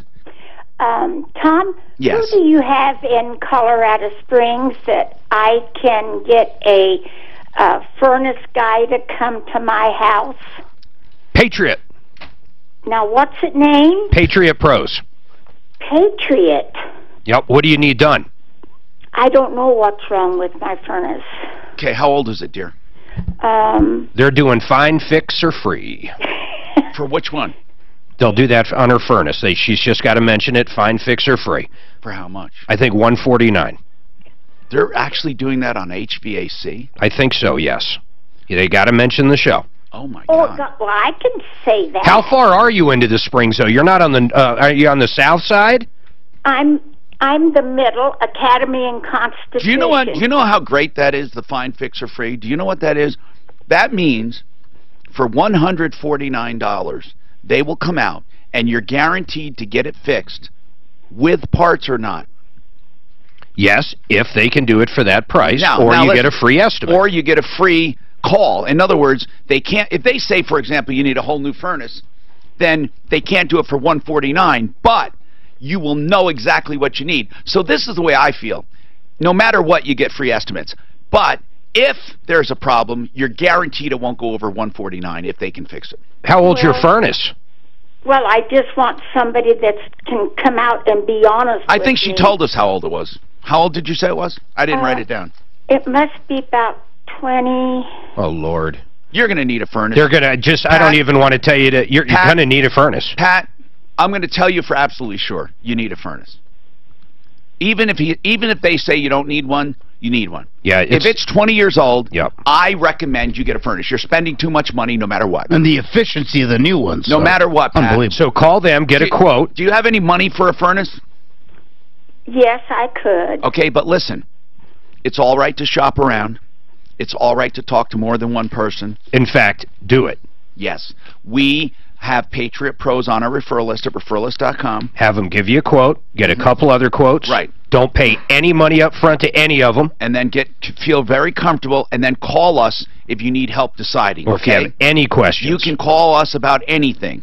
Okay. In fact, Suzanne, grab her number. Right. What we want you to do, and what Mark had in mind also, is we're going to give you a back-end number that you can call when we're off the air, because I don't want you to be taken advantage of. But you definitely, I want to see you have a new furnace, really, with 20 years old for sure. So, Suzanne, give Pat a number for downstairs that she can call and get our personal help. 303-713-TALK. Let me squeeze in Bob. What's going on? Yes, Tom, long-time listener. Thank you, Bob. First-time caller. What about your diesel? Well, I bought one at the auction, and it seemed like a good vehicle when I first come in, and then I was listening to your as-is, and, you know, it's got a cracked windshield, which is not too big of a deal, but then when I went to drive it off the lot, it, like, heated up, and you can't go very far before it, you know, it just topped down on the heat. Well, you obviously bought it at an auction as-is, so there were not, and I think that... See, here's where I go again. I guarantee Norris is going to say, even if it's an auction, it's not going to matter. It's got to be sold this way. It will matter. If you buy at an auction... Why? Why would that make a difference? You're thinking maybe a dealer auction, maybe. What kind of an auction was it? Well, they just have it every other Saturday down here in Pueblo. It's a public auction. But I want to know, is it just a car auction, though? Yes, just a car auction. Now, listen, did you have it analyzed? No, like I say, it happened so quick. All right, hold on, and we'll come back with some very specific recommendations, okay? I think you're not going to have as big a problem as you might believe. You guys can tell them, right? Can you? Man, if you buy a car at an auction, I just bought a 2000 diesel, Ford diesel. You guys can give them. We can take a look at it. Don't you do diesel? He's down in Pueblo. Well, he bought it in Pueblo. He's far away. I don't know exactly where he is. I don't even think they're emissions, are they? Yeah. No, we're not. No, Pueblo. Oh, Pueblo's not. No. Look at this scale. Maybe for diesel. So look at that. Look at Maybe for diesel. Yeah, not for gasoline. I wonder how it works with auctions. Springs does not have gasoline. This comes in my info. Do I want to be married already? This is a full scam. Amazon preloaded cart for you to unload. I don't really think Look at this scam. It looks like it's coming from Amazon. Scam. So this preloaded cart from Amazon, which I'm customers. And you click on this. Now, Amazon's good, though, because if you send something to an address you haven't sent to it before, you've got to verify it. So that's good, because if they try to send a package to, you know, themselves, it will red flag. I had to add, like, my parents and all this shit. But this is crazy stuff, man. They're just scamming. People just sit around watching flat. SpaceX founder Elon Musk says he's working on a rocket to fly people anywhere on Earth in under an hour. Fox's Anna Diopoulos. That's great. When they get the A-frame running out the DIA on a regular basis, I'm a little worried like it's a rocket or something going around the bed. Fox News, we report, you decide. I say we must have some dumb space. I mean, most calls people say, "Oh, it'll hear the sounds." I don't know. I'm sure they appreciated hearing you say that, though. They are. They didn't hear it. They haven't got the sound. They haven't heard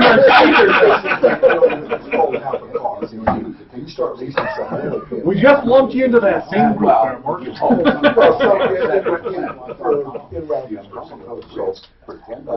Please listen to a clinical research opportunity. Are you 50 years or older and have been constantly cancelly or plan to consider? Doctors are looking for volunteers for a research study evaluating an investigational vaccine designed to protect against Clostridium difficile or SARS, the bacteria that can cause frequent diarrhea, abdominal pain, and It's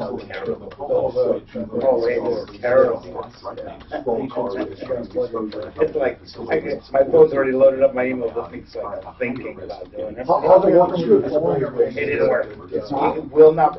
And so I recorded it on my camera, and it recorded the sound and everything. I go to Facebook Live, it will not produce it. And I'm just kind of wondering if it's this equipment, I might switch to my Surface and do it that way, but it's just not reading it. So I switched from the cell phone to this to just give this a 15 for this work. You can use the old style, so it works. Feed a microphone lead. So this is sound, like if it were a mic going into You might want, if you could get an adapter for this. This is a different line. So it's And what, you just wanted to come to your website or something? Yes, so I can do a Facebook Live. So I can be on the show doing a Facebook Live. So when I go into here, that's my site. I go into the page and I do a live feed. Well, why don't you just do the show? Because relative to the search, it gives me analytics that I can't otherwise get. When I put them on, I get one sold extra. But there'll be others. I'm Tom Martino, your troubleshooter, 303-713-TALK, 713-8255. Hey, I consider this really, not really my show, but a show for us, where I take media and turn it over to you. We don't pontificate and have an agenda. We don't politicize or preach. What we try to do is help you and help others help others. So we have this, you know, our listeners help listeners, our referral list members help listeners, and we all do it together. And then we put out the word about the bad guy. It's a club. It really is. It's a big organization. It's wonderful. It's not a club, man. It's a gang. A gang, yeah. The Martino gang. Hey, so we have been doing this now for 38 years in Denver. Longer if you count when I started. 303-713-TALK, 713-8255. So tell everyone about it if they need help. And then when you listen, you avoid problems. And I have new articles up at Troubleshooter.com. Troubleshooter.com. You can also watch us live there. Watch us live on YouTube and Facebook. Also live on iHeartRadio. And you can download us on iTunes. Did you want to mention how long I've been here, Tom? For the whole 30 years. It's about almost 35. No, I meant 38 years. But actually, I started 35. The radio show. No, you came the first year, I thought. It was second year. Okay, so it was really cool when I got a hold of him. I remember my very first car. From Rowley? Mm-hmm. What was it? I'm trying to think of the name. Hold on, let me guess. It's a Chevy. No, they don't make it anymore. It had a fastback. Beretta. No. No, was it a Beretta? A Chevy Vega. With a C. No. I thought it started with a C. Maybe a Corsica, but it was. I think it was a. It was a fastback, though. They used to call them Chevette. Fastbacks. No, it was a Chevette was cool a great car. Chevettes were a great. They sold a lot of them. That's over 3 decades ago. Yeah. What was the big Chevette? They made one that wasn't a Chevette, but it looked like a big Chevette. Anyway, I've had pickup trucks from him. I've had Suburbans. I've had Blazers. I've had Corvettes. I've had, oh, God, so many different cars. Avalanches, Equinoxes, Traverses. An Avalanche, and, of course, the Traverse and the Equinox for years and years and years and years. You didn't have any body damage with the car you just turned in, did you? No. Well, tiny dings. No, we don't count those. It's the ones that are in the body shop for a week. No, we count those. I've had no damage. 303. Fortunately, this was good. This was real good. 713. Very nice unit. He's changing.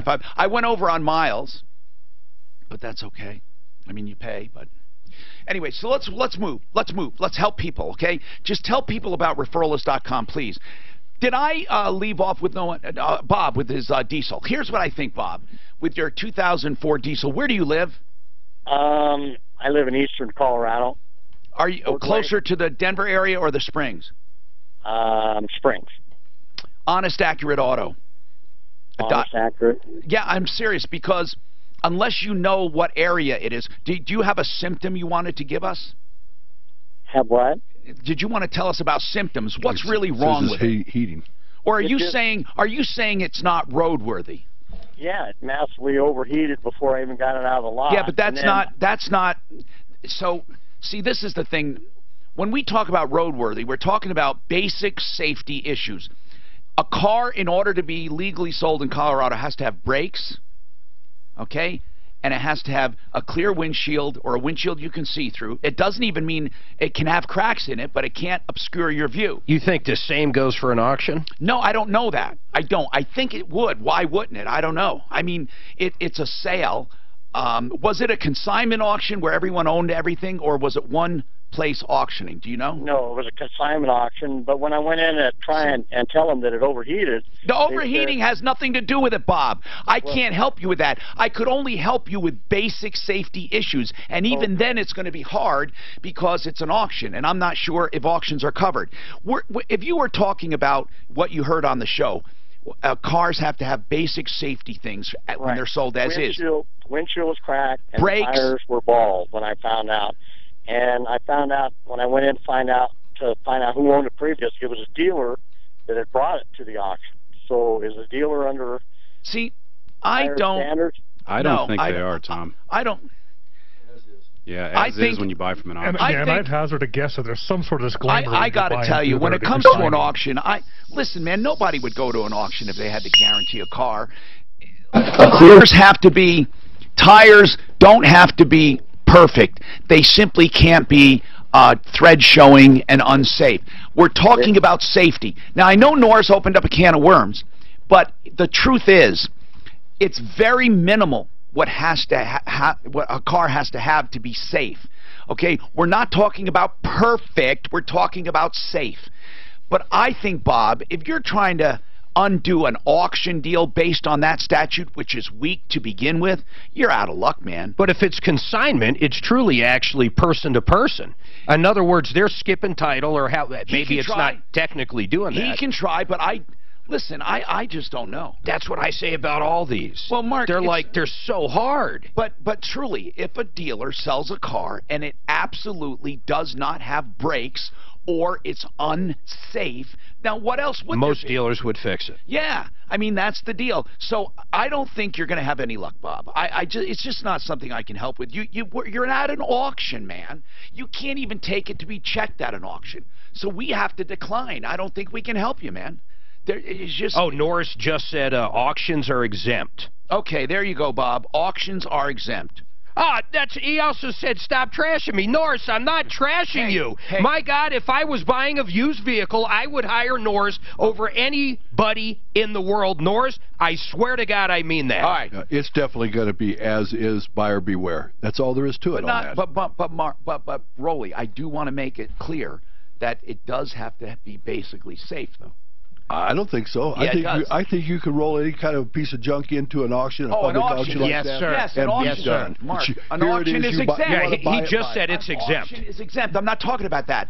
But as a dealer, as a licensed dealer, you can't sell a car that doesn't have brakes. We safety check everything that we put on our lot, whether it's as is or not. You can't sell a car that doesn't have steering. You can't sell a car that has a no lights or a seatbelt not working. Yeah, you cannot sell them. Right. Or you can, but you're going to... But the problem is people do it all the time, and it's almost impossible to get these dealers to do stuff. Well, we've never really pushed it, and I'm going to start pushing it. Margaret, what's going on?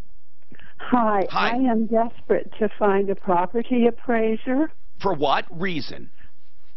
Because I've got a hearing coming up for tax abatement next week. Okay, now, here's the thing. With tax abatement hearings, you don't need an appraisal. Well, I figured I didn't need one, but I thought it might be very helpful. What helps better are comparables. Well, that's what they're using, and they don't really apply because my house is not the best house on the block. Well, it doesn't have to be the best. Even in several blocks. But, I mean, most of the time, consumers win at abatement hearings. So did you win? First of all, you protested your tax the first time around, right? Correct. And then what? Then I got this notice that I have to come to a hearing a week from Monday. You know, it's the actual what that house can sell for. I mean, what do you think it could sell for? Yeah, but here's the deal. Not anywhere near what they're saying. You can get a real estate broker assessment. Frank Duran. I don't think he'll. Where are you located? This house is in Park Hill. I'm not sure, Frank. Seriously, and I'm saying this not. I mean, Frank Duran, the real estate man's a great guy, but I have to say that he is so busy representing people that bother him, you know, no, I don't. It's not bothering him. I don't think you're going to get someone out there to do it unless you do pay an appraiser. But the problem is all the appraisers are swamped. And I think you waited too late, dear. I mean, you can't do it a week before. Yeah. You can ask for, you can post. Like a week, not even a week ago. Now that's weird. You just got that notice a week, so 2 weeks ago. Yeah. I mean, not 2 weeks ago. It'll be 2 week notice that you have. That's okay. Right. So, a property appraiser. Who have you tried? I haven't tried anybody. I talked to one of my. I mean, have you literally? I'm going to say, have you literally just gone online and just searched for property appraisers? No, but everybody just tells me they're all so busy. So well, I mean, without trying. On the radio with you, somebody would call you. Okay, here's what we'll do. All right, here's what we'll do. I want, you got to try to call, but here's what we'll do. We'll take your number. Margaret needs a property appraiser. Okay? Now, she doesn't need a formal appraisal like you don't have to take the time you would maybe for a loan, but she needs it for tax purposes, okay? If you can help her, please either call us or write to us. Here's the email address. In the email address, put live@troubleshooter.com. Live@troubleshooter.com, and we'll pass it on to Margaret. 303-713-TALK. And speaking of Frank Duran, the real estate man, again, I say that he can't do that because he is so busy, and he'll do almost anything for his clients, though. He'll give you a great idea of a market evaluation. He did that for me with one of my friends. It's amazing what he found out in a short amount of time. And he can list your home and get it sold for more and quicker than even this hot market, and he has statistics to prove it.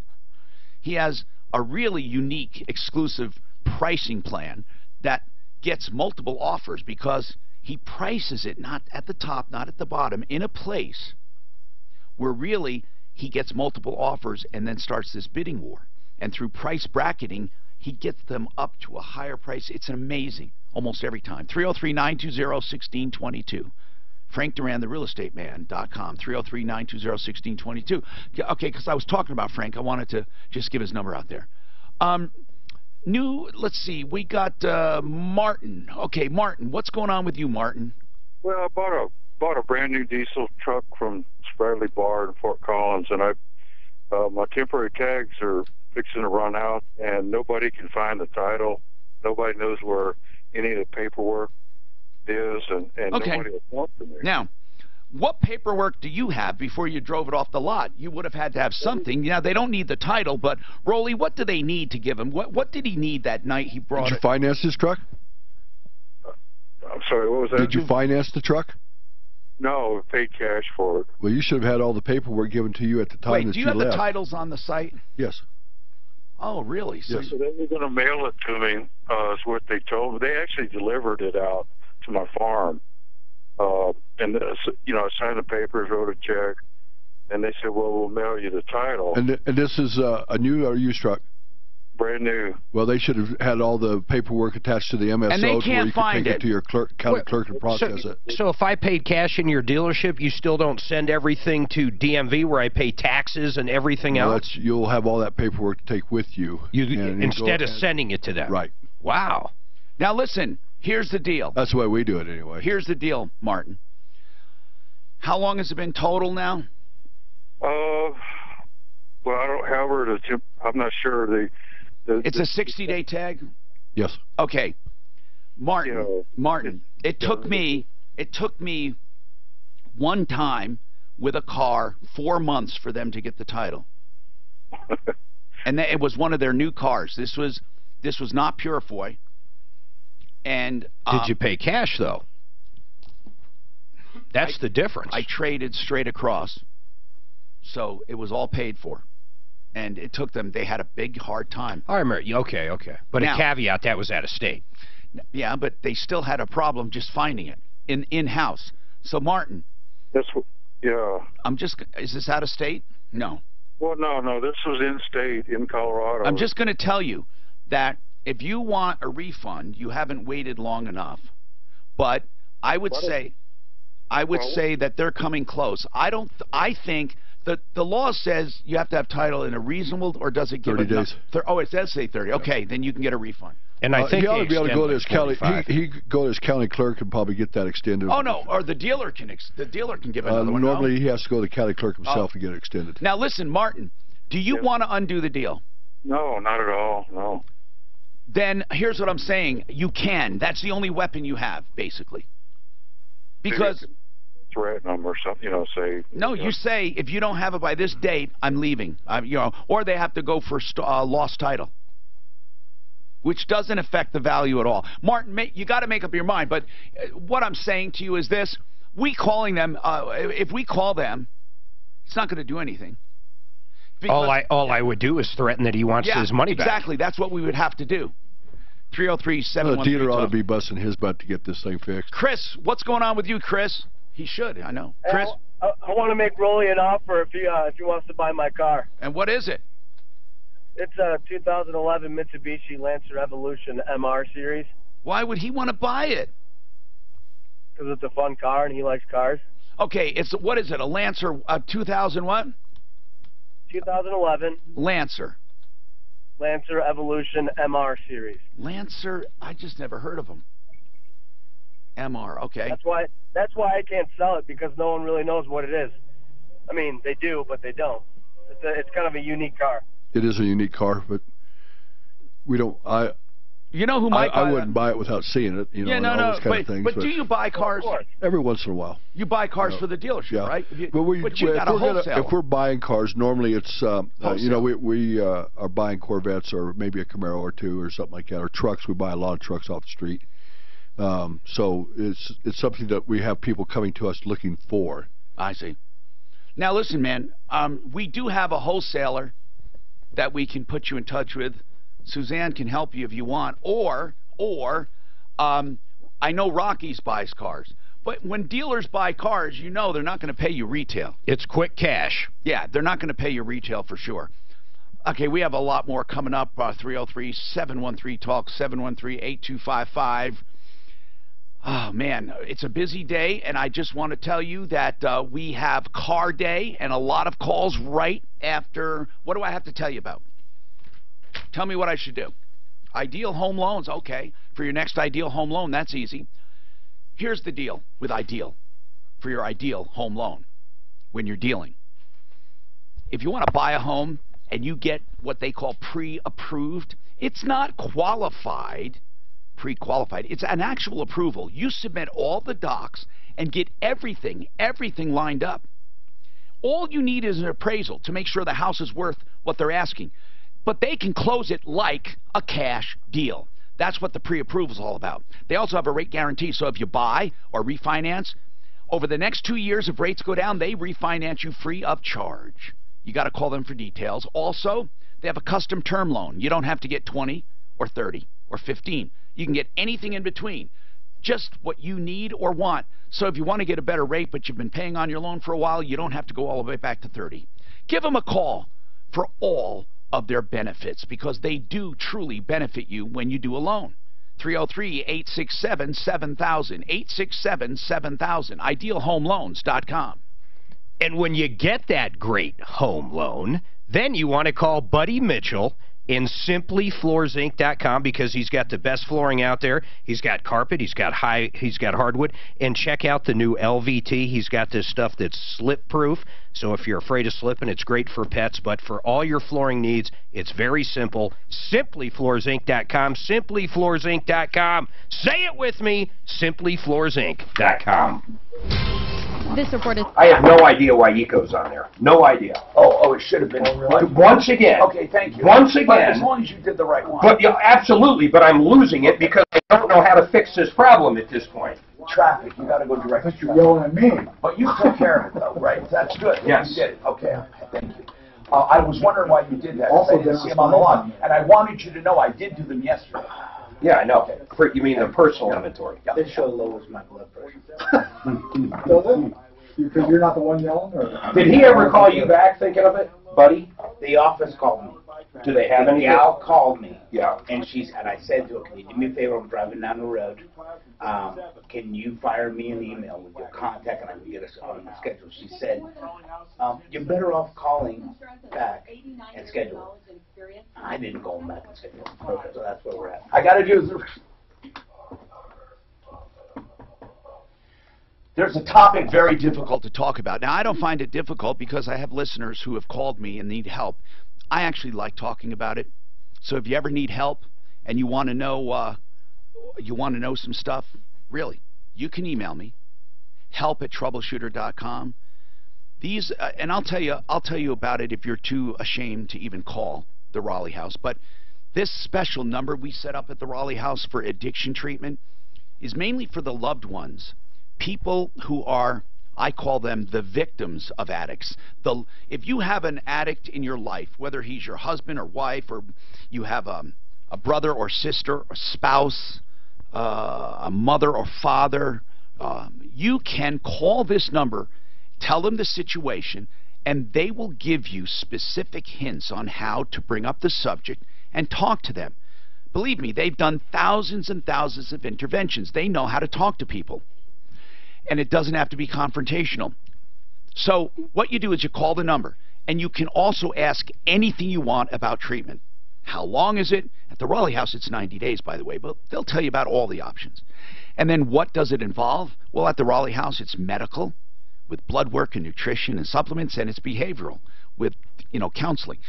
But you can ask about insurance, about costs, and about what insurance covers. You can ask about their multiple locations or about others. That's right. Even if you're not going to the Raleigh House, if you have an addict in your life and you simply need help and information, please call this number. Again, if you're an addict, you can call directly too. But remember, you can always email me, and I promise you I would give you a direct response if you're an addict and you need help.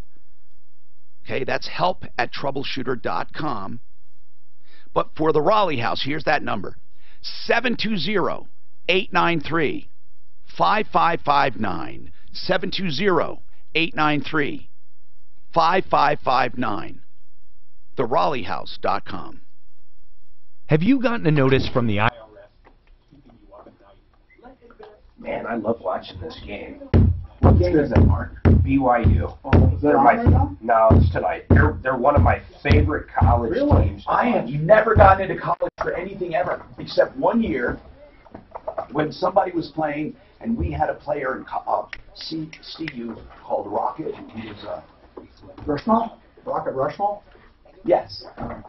And what was the big thing about it? There was a big game, and what was he? Was he a running back? I think he was a receiver, right? Oh, he could have been a running back. He was on CU, right? Yeah. There's not many And guys for named some Rocket. reason, there was so much hype with that game and that team that year that I watched that one game with the Nets. I don't watch college football. TCU and BYU. I'm convinced because of the religious part. A lot of times when the other team is close to them, I think they do better because I don't think the kids party at night, but who the hell knows? Probably. What's his name from Chicago? That quarterback went to BYU. Remember that he won the Super Bowl back in '85? 85. Who's that quarterback? For who? The Bears? McMahon? Yeah, McMahon in '85. Yeah. McMahon. I'll do it right now. It was BYU. He partied. Jim McMahon. Jim McMahon. Yeah, with the. That would have been. I paid money to see that. Appreciate that, Hal. Honestly, I just want to hear him call it twice. That's when we had a refrigerator, Curry. Yeah. Yep. And what the Walter Payton. Payton. That's The right, greatest. Saturday Night Live. The Bears. Oh, they had the dance. They actually had the Bear Shuffle or something. Super Bowl Shuffle. Super Bowl Shuffle. They did that song. But no, he said he partied at BYU. So we're not political, but what about the kneeling down at the game for American flag and national anthem? What about it? I'll give you my Business plan is the same as What about it? I don't. To me, I just people can express themselves, but holy cow! Hi, Tom Martino. Hey, if you've ever invented something and you need help to get it protected, don't ever, ever, ever call those 1-800 numbers on the internet. They mostly rip you off and they lie to you. I've had so many people sent in money and got ripped off. Call a local attorney, Mark Trenner, Trenner Law. We use him for all our intellectual property, whether it be a logo or something you've written or you have an invention. He does it all. Searches, patents, whatever you need. Trademarks, copyrights, logos. 720-221-3708. 720-221-3708. That's Trenner Law. Look for him on my referral list at referralist.com. And we have a screaming deal from Purifoy. It's been a few weeks since we had one. Randy is with Purifoy, and he's got one. Oh, it's got 2 screaming deals. Tell us about it. And please, no matter what you're thinking about right now, it's got to be better. Go ahead, Randy. All right. I got two. You're absolutely right. I got 2 vehicles. One's a 2017 Chevy Express 3/4-ton work van. Now, the Express, that is a van. Is it? I'm trying to picture it. Is it a full-size van? Yeah, it's a full-size. It's a big work van, man. All right. Yep, full-size panel van. It's got the 6-liter V8 in it. It's got rear park assist, Bluetooth for your phone, rear view camera, and it has a heavy-duty trailer and equipment. How much? MSRP on that guy was $36,000. We got it marked down to $27,999. $27,999. Okay. Yeah, $8,000 off MSRP. That's cool. Yeah. It's a screaming deal. Okay, what else? I have a 2016 brand new Cruise Premier. Wow, that's a 2016 but brand new. Brand new Cruise Premier, yep. So okay. It's fully loaded. That's got driver confidence packages. That's an RS package, enhanced convenience package. This guy is all the way down to $23,999. It was $29,000. That's pretty cool. A brand new car, man. That's a big lick on that. That's a brand new car. That's pretty cool. Yep. Oh, and for both of those cars, you got to call 303-659-8311. Ask for Randy and the screaming deals. You got the full-size van, and you got the brand new Chevy Cruze 2016. And that's unbelievable for a brand new I don't car. know how he got really, and I sincerely mean this, I don't know how he got that deep on those vehicles. Good. Because I know we were, on the internet, they were back of invoice. And that's so they're even more. And they're way back of that So now. do you give them, that's 303-659-8311, do you give them freedom to do that? Seriously, you do? Up to, it gets to a point where you need you need to move vehicles. Right. And those are and then you that tell we need them, to move. and you said, get them out. We got to go. All right. 303-713-8255. Let's talk to Bill, who's been waiting. Go ahead, Bill. Yeah. What's happening? What's going on? Well, I've got an issue with a 360 motor out of a 76 Ford. What's the issue? The crankshaft needs machined, and I also am wondering if maybe I could get someone to reassemble at least the bottom end for me. And I wanted a shop that's a little more familiar with older engines. Okay. If you're doing machine work and you're grinding a crank or balancing it, you want to go to a machine shop. That's where you want to go. If you go in there, have them build the motor for you. I gave a referral to Gun Automotive, somebody I use on Federal. They do a great job. Those guys know those old motors. You want it done right. You don't want them grinding away on a hardened crankshaft and not do it correctly, so you got to find somebody who knows what they're doing. Bola, what do you guys do down there in the Springs? Do you have a machine shop you deal with? Yeah, but we don't typically work on stuff that's quite that old. Just it's hard to get parts, and expertise is always an issue with something. So what was that? Did you get the name, Bill? That Al's pretty confident. Did you get that name? I didn't catch the first part. I got the automotive. Gunn, G-U-N-N. North of Alameda on Federal. You'll find them. I have a phone number. Now, they don't... are they a repair shop? A car repair shop? No, they're a machine shop. A machine shop. So do you pull your car... Well, do you pull your car in, or do you take them the engine? How does it work? You take them an engine. Okay. Yeah. So he needs someone, or you can do it. He sounds like the kind of guy that... If he knows there's a crank problem, he's probably taking it. You literally have to take the engine and take it to him. You know that, right? Yeah, I've got it sitting on a stand in my shed, right? That's what you do, brother. That's what you do. There's another one that comes to mind, too. The block shop in Denver's been around a long time. They've probably, and I guarantee you, they've done stuff on older motors forever. We need to get a couple of these machine shops and these other kinds of places, even though they're not all the time direct consumers. We need to get them on referral lists under cars, because I bet you we can generate some business for them. Okay, Roland, what's happening? Hi, Tom. Thanks for taking my call. Yes, sir. Yeah, I've got a Toyota Tacoma pickup truck, 2000, and I've got problems with my power steering pump. It's making noise and eating fluid. And, is it time for a new pump? It's a 2000. How many miles? Over 200,000. Wow. And what have you put into that car? It's been a great truck, I'm telling you. What have you put into it so far? I haven't put anything into it. No? Excuse me, I put a new starter in it. Okay. Well, that's a toy tack you're talking about. And if you didn't need a pump, what the hell? I mean, it's 200,000 miles. Get a pump, right? I mean... Well, I was just curious. I don't know. I've been reading online, and some people are saying they went out and bought a new pump, put it in, and what was wrong. Well, God, you've gotten a lot of service out of this thing. Guys, what do you think? 200,000 miles, I would be willing to bet that there is a pump issue. And make sure you get a good one. Make sure you get a Toyota pump. We do have a lot of trouble with aftermarket pumps and Toyotas leaking. Yeah, you go to your Checkers, or you go to not Checkers, O'Reilly now. The problem with most of the remanufacturers is it's got the same problem. And you're going to put that in, it's a lot cheaper than Toyota. But I got to tell you, we're moving to original equipment on power steering racks and pumps because we can't find a good builder. Yeah. Hey, Roland, did you buy that new? Yes, I did. Wow. And it's been that good to you, huh? Oh, they just keep running. She deserves a brand new pump. I'm not even burning any oil yet. It's just been amazing. And you've never done anything except a starter? That's well, I mean, I do regular maintenance, change the oil. And how often do you change the oil?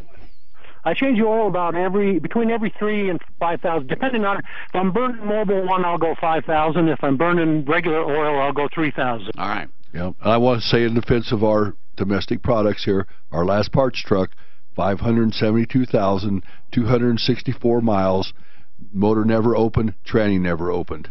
What's wrong with it now? We sold it and went and drove away. I thought Rolly was driving. Wait, you must tell me. Rolly's still driving. 572,000. How many? Okay, what year? I believe that last one was a 2011. Okay, hold on. Something like that. What did you sell it for?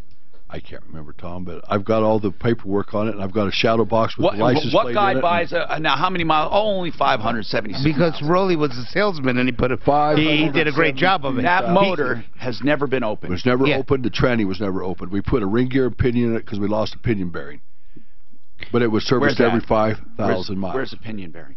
Pinion bearing. The rear axle. On bearing on differential. Well, that has nothing to do with that. That engine, never opened. How often do you change the oil? 5,000 miles. 5? Every 5,000. And Rolly was a salesman. He just said it's an oldie but goodie, just like me. All right, 303-713-8255. So let's talk. We have to take a break. Hold on. I just want to see what we got here. Okay, we're going to take a quick break. And I want to tell you about Wink and Wink. Not that I want you to use them. I hope you never need them because they're bankruptcy attorneys. They're meant in a disaster if you need a financial fresh start. A death, a divorce, sickness, unemployment. Maybe if you're just stupid. But I hope that you learn a lesson by this because this is a great opportunity that really the U.S. gives people to get a fresh start. Either a Chapter 13 or a Chapter 7. Winkandwink.com, they can do it. 303-410-1720. 303-410-1720. Winkandwink.com. Okay, he did Buddy Mitchell, the flooring, because that was supposed to be there instead of Eco. So Eco is a no-go. They're not going to care. No, he's the one that ordered it. Yeah, we will. Yeah, we will. They messed up. It's fine, though. If you fired off Eco, it's fine. No, he didn't fire it off. He was saying we should do it live. Oh, I see what you're saying. And I told him, no, we don't need to do it. He can fire it off, though, because he didn't fire simply. So if you, whatever, I don't care what he does. He's saying you can mark Eco done because we put something in his place. Then he'll tell traffic. Okay.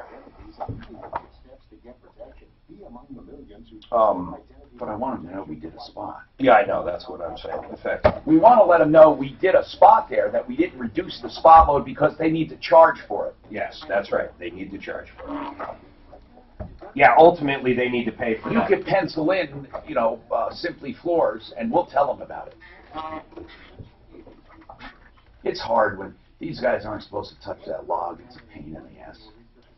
Oh, I'm sure they love us. Christ, we move around everything. Oh, come on, Tom. No, it makes you uniquely you. Yes. You guys said the show has an effect on your blood pressure. An experience. Actually, it calms me down. Oh, what does? Does it? The show. The show. It relieves them. It relieves the hell out of me. It gives me an outlet at least. I'm telling you, I don't know I'm not what I kicking would the do dog. without this show. Yeah, or the wife. I mean, Or the wife, she just kicked me tried right that. back. It didn't work out good for me. Well, I got an extra dog. Yeah. Did you hear what Jeff does? What? To see which one you're going to keep, the wife No, or the the dog. love. The love. It's a You test put of them true both in the love. trunk. It's a test of true love. Yeah, You test take of your true wife and the dog and you put them in a trunk. You come back in an hour and see which one's happy to see you. Oh, yeah. The one about the wife. Test of true love. Test of true love. Put them both in the trunk, and after an hour, see who's happy with you. Happy to see you. When you open that trunk, which one's licking you and which one's... I can almost guarantee. The thing with Jeff is that you have to be careful. He might actually try this out. I can tell you, I want to tell you a joke, but we're online. I can't. Say a little off color. You want me to take you out? Thing when your roof needs a fix. 303-942-1386. Golden Spike Roofing. Your place for Fox News Radio is 630 KHOW, Denver's talk station.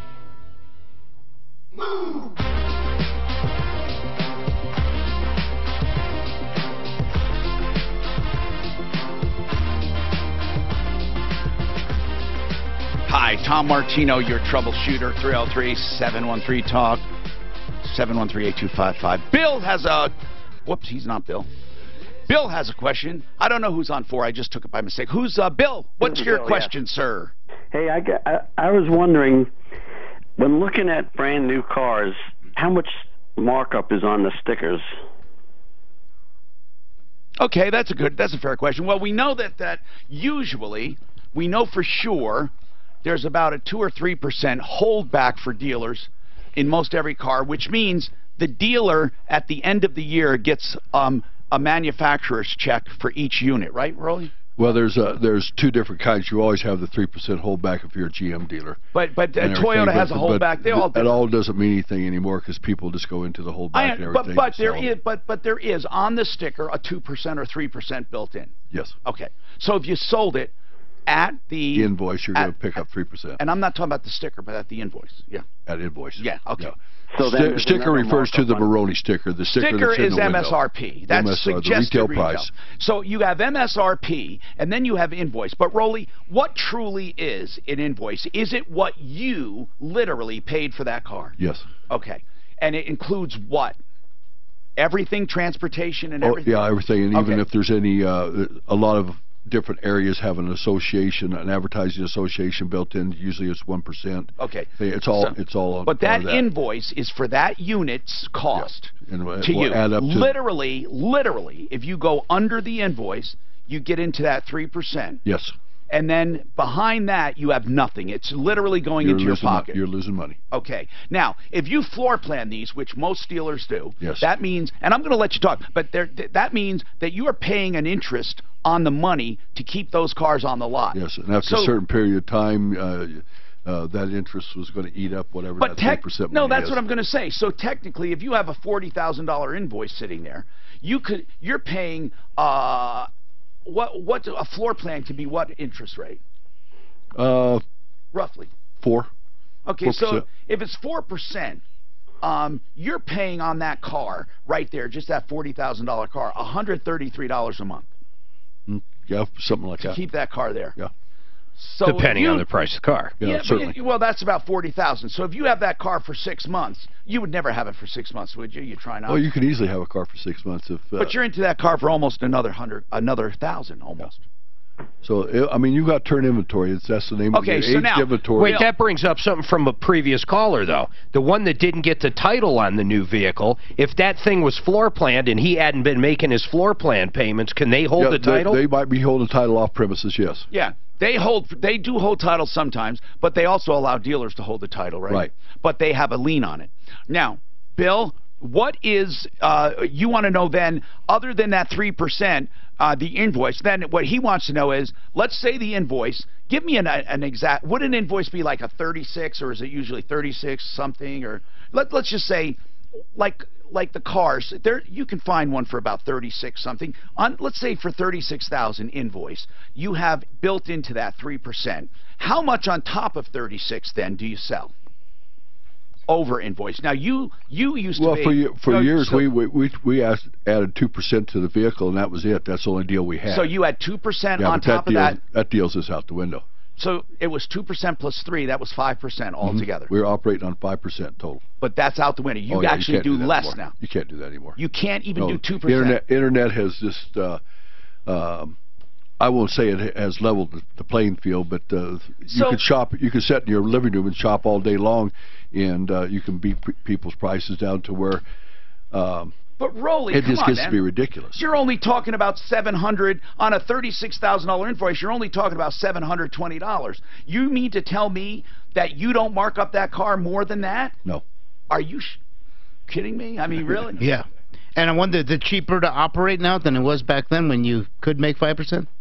It's gone up, hasn't it? So wait, sure it has. So for an average crazy. car, let's just say for an average car, and I'm saying average, I'm saying in the 30s or 40s, you're telling me dealers are making under $2,000 on a car? Yeah, most of them are looking at a new car as or a used car as a conduit into trading, to trade for that car, or selling a new car as a conduit to trading for a good used car. You make most of your money on used cars and service. Yes. Okay. How about waterfall, though? Isn't it all in? What I mean by that is, depending on your volume, doesn't the manufacturers kick you back money at the end of the year? We talked about GM that. doesn't. No, but you're talking about in addition to the holdback. Yeah. In addition to the holdback, if you sell 10,000 that year, incentives. GM doesn't have a stair step on that and everything. So, Bill, do you understand that on an average new car, I mean, cars in the 30s and 40s, they're making under $2,000 for a car. Well, that's surprising because, like, many years ago, a salesman told me there was a $3,000 markup right from the get-go. Now, it also depends on cars. I believe that. And he's right. There's a time you could probably have done that, but there's. Now, we're not talking. They're always under MSRP. Let's put it that way. I don't know. Except, are their cars so hot that not only do you go way over invoice, you literally can ask more than MSRP. I've seen a story here lately on a Dodge Demon that was marked up $75,000. Oh yeah. And I know a guy that gave 50 over for do one. Corvettes ever get marked up? Yes. Yeah, and you'll see that over MSRP. When the new C8 comes out, that car there'll be dealers all over the nation marking that car up $10,000 to $25,000. Ford's also got their GT that they overpay, and you've got to get in line to buy the stupid thing. Now, Mike's got a comment on the new truck title. Go ahead, Mike. Yeah, wouldn't that guy just need his MSO?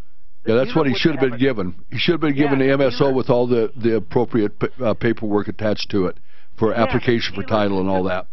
The dealer could just print that MSO out for him again. He could go to the DMV and get his title in one day. Because the manufacturer didn't know what state it was going to be sold in, so they don't have a title with it. It's just an MSO. No, it's not a title. It's the MSO, Manufacturer Statement of Origin. Yeah. So that's all he needs. There's no title. Just go to the DMV with the MSO and his sales paperwork, pay the taxes, and they'll print him a title right there at the DMV. Maybe. I'm not so sure that could happen that quite. If there's not a lien on it from a floor plan. Anyway, that's a thought, though. 303-713-TALK. Scott, what's happening? All right, I live up here, clear up in Greeley. I got a 92 Cadillac sedan DeVille. I need a mechanic. Got some brakes, electrical, oil leak. We have some shops up north. Well, Rolly, you're not that far from there, are you? We could do that car. Purifoy, Chevrolet.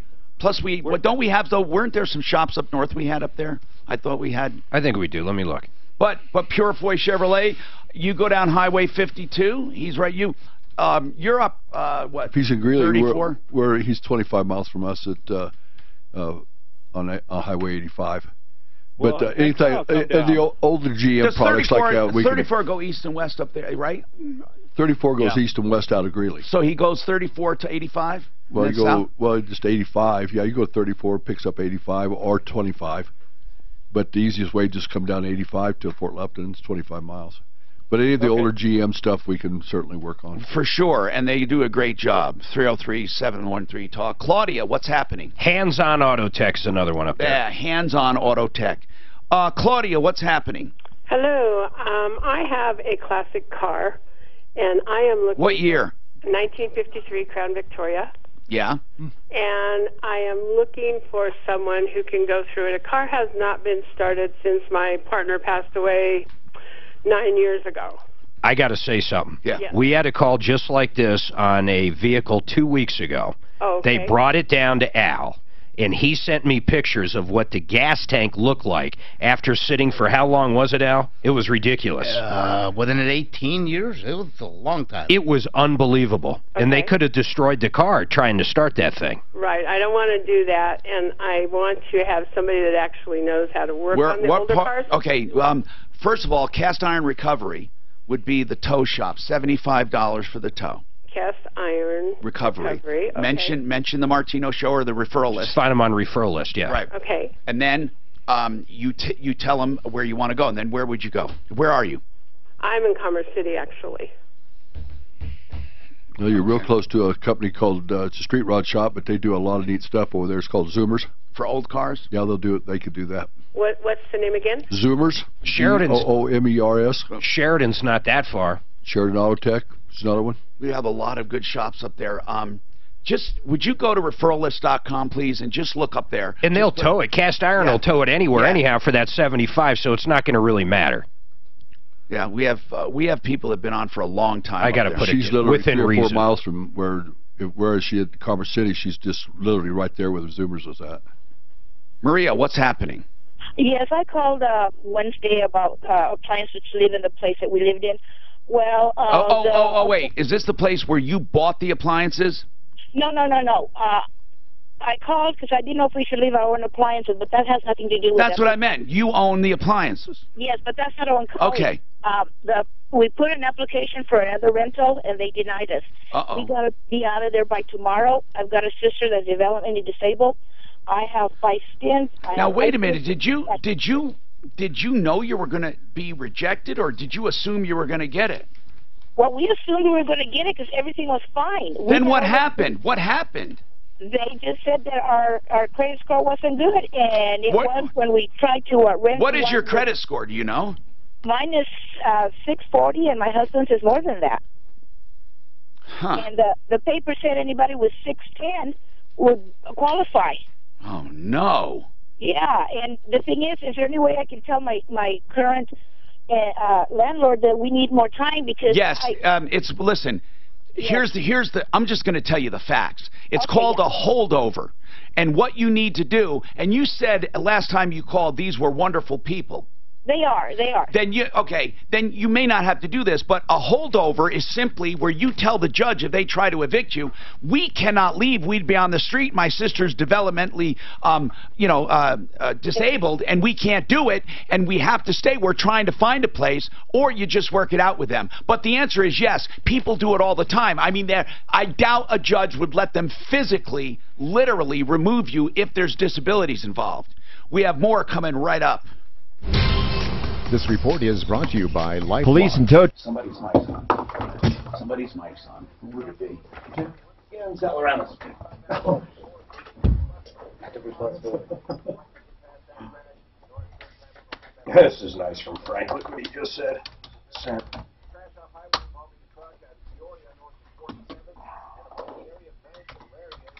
Yeah. He loves accolades, doesn't he? Oh my God. Goodyear used to send me all kinds of crap, man. I think I threw it out.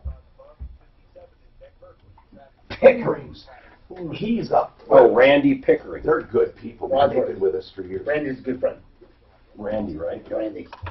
Yeah, he's got his whole family. Wasn't he in tires forever too? Just tires? No. No, okay. I'm thinking of somebody else. He's got his 3 sons. He's got his daughter. in there, and I deal with her. Did you talk to Amir about that weird... he says hopefully by the weekend he's going to have... Not about the landing page, about that weird result on the search page. It's already fixed. That was fixed that day. That stuff he does... Did he say what it was? I don't even ask him, Tom. I don't need a database explanation, because that's all it's going to be is a database query. It means nothing to me. Taylor. I love smart. It's like talking to a doctor about us. I love smart. You guys wouldn't do that 53 Crown Vic? The 53 what? Of course you would. Oh, you would? 53.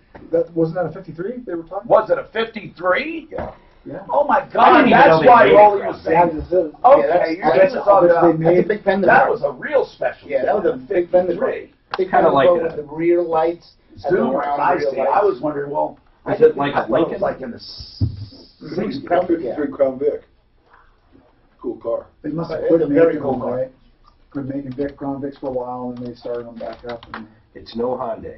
it's no Hyundai. It's got the fin. It's got that I love kind of looking at them. bubble I back mean, window. oh yeah, that's a cool bubble back car. window. Yeah. It's a damn good stock. God, for a shit. You know what I When love? you got your... That big What was that car damn that you brought Cadillac in? with You the took double gas bullets in the off? back. What was that? Those old Cadillacs. What year Cadillac was that? Oh, 56, the Fleetwood. Well, 59 was the big Datsun, 280Z. double bullet Cadillac. It's a plus 2. Oh my God! Okay. The Pimpmobile. Oh, There it look is at right this! there. Oh my God! Four-door. This is the love machine. John Jackson's up. Neighbor used to have two of those. Oh One was like my a pink God, shade, no, the that's other one very was a god-awful yellow.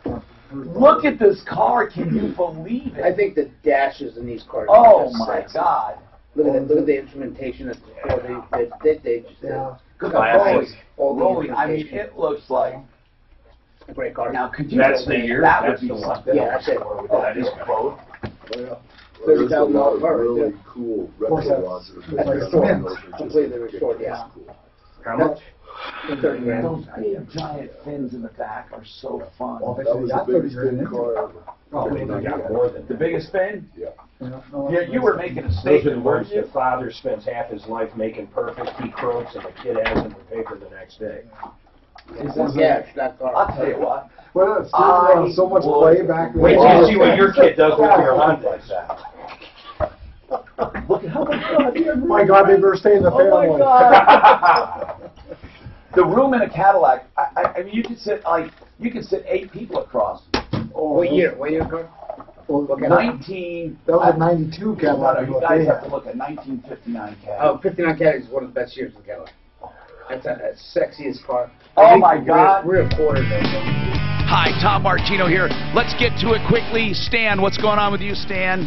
Hey, Tom, you know, I bring cars to Honest Acura all the time. I'm just a tow tech, minding my own business, but these people treat me like family.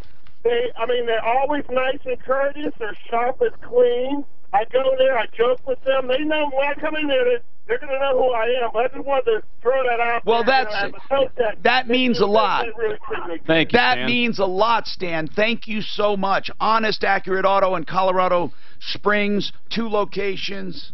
And we got honestaccurateauto.com, 719-598-6306. And, of course, Purefoy Chevrolet, those screaming deals up there, and Corvettes out the nose, out the yin-yang. And you'll get the best deals there at 303-659-8311. Don't forget 303 Pro Auto. And that's easy to remember. That's the name of the store, the name of the number, and the website, 303proauto.com. And Jeff Vick, Kimmer Transmission, 303-693-1400. Kimmer Transmission, the only one on my referral list, the only one who has ever brought me meat. Lots of it. Yes. Goose, moose, juice, and caboose. Goose and moose. Gerald, what's happening? Gerald. Hey. What's going on? I was wanted to talk to Rory and see if He's here. Rolly's here. Okay. Do you have any of the Chevy SS's left? I believe we have. We just had 3 of them. We sold 2, so we've got one. We've got one silver one, I believe. What is an SS, Rolly? It's basically that's the whole name of it? It is a manual, yes. It's like an Impala with the V8, with the Vet V8 in it. With the Vet V8 in it? Holy crap. Yeah, they're a cool car. Tom, it's a Corvette for families. Yeah, that's a four-door Corvette. Wow. No, so seriously, that's a fast car. Yes, it is. What do they retail for? You know, I can't tell you right now. 30s? No, probably low 40s. Yeah, 40s. I'm looking for one with a manual, though. I think this one does have a manual. That looks like a... call the dealership and talk to Randy. Does that have 450 horse? Yeah, this detuned just a little bit more for that particular vehicle. Can you tune it up? Oh yeah. You can. You can take the chip and... Oh, you can do a lot of things to these motors and Could you imagine having a family car like that and then taking off like a Corvette? Holy crap. Janet, well, your speed, Tom. Janet, what's happening? Hey, I have a 2008 Scion XD that my son took to... He went and filled it up, and then it would not start. We tried to jump it. It would not start. Now, after he did what to it? He just stopped to get fuel. Oh. And then it would not start back up. And a kid... Like how long after that fuel stop? Right. I mean, he couldn't... He couldn't leave the gas station? He couldn't... No. Did it start up even for a second, then stop? No. It won't even turn over. Neighbor kid put a reader on it, and it says it's the camshaft positioning sensor. That would do it, wouldn't it, guys? But well, she said it doesn't even crank, though, and a cam sensor won't keep it from cranking. Okay. Would it possibly be the starter, then? Now, hold on a sec. It won't jump. Now, does it do anything? No. Does it click? No. Oh. Dash lights? Yes. Okay, so you have minimal power, but you got to make sure you have enough power to make the starter work. Then you got to check the starter, see if that functions. So is it still broken down, or did he get it done? No, we had to tow it to the house. And it won't even jump start? No. All right, we're just simply out of time. Listen, Janet, we really don't know what to tell you at this point, but you can get Automotive MDs to come over. You might want to give them a call, or SOS Inspections. Broncos fans, listen to KOA News Radio on the iHeartRadio app, so you can always be connected to your team no matter where you are. That's a weird one. I seen it that. What's that? That it just stopped working. That's probably one of the Maybe most the kids beautiful put diesel cars. in. I've seen people do that. That's You realize how much effort it takes I haven't to seen get one. a normal car? They didn't build that baby, isn't that something? This, You should get one. No, Like the old neighbor had two of these.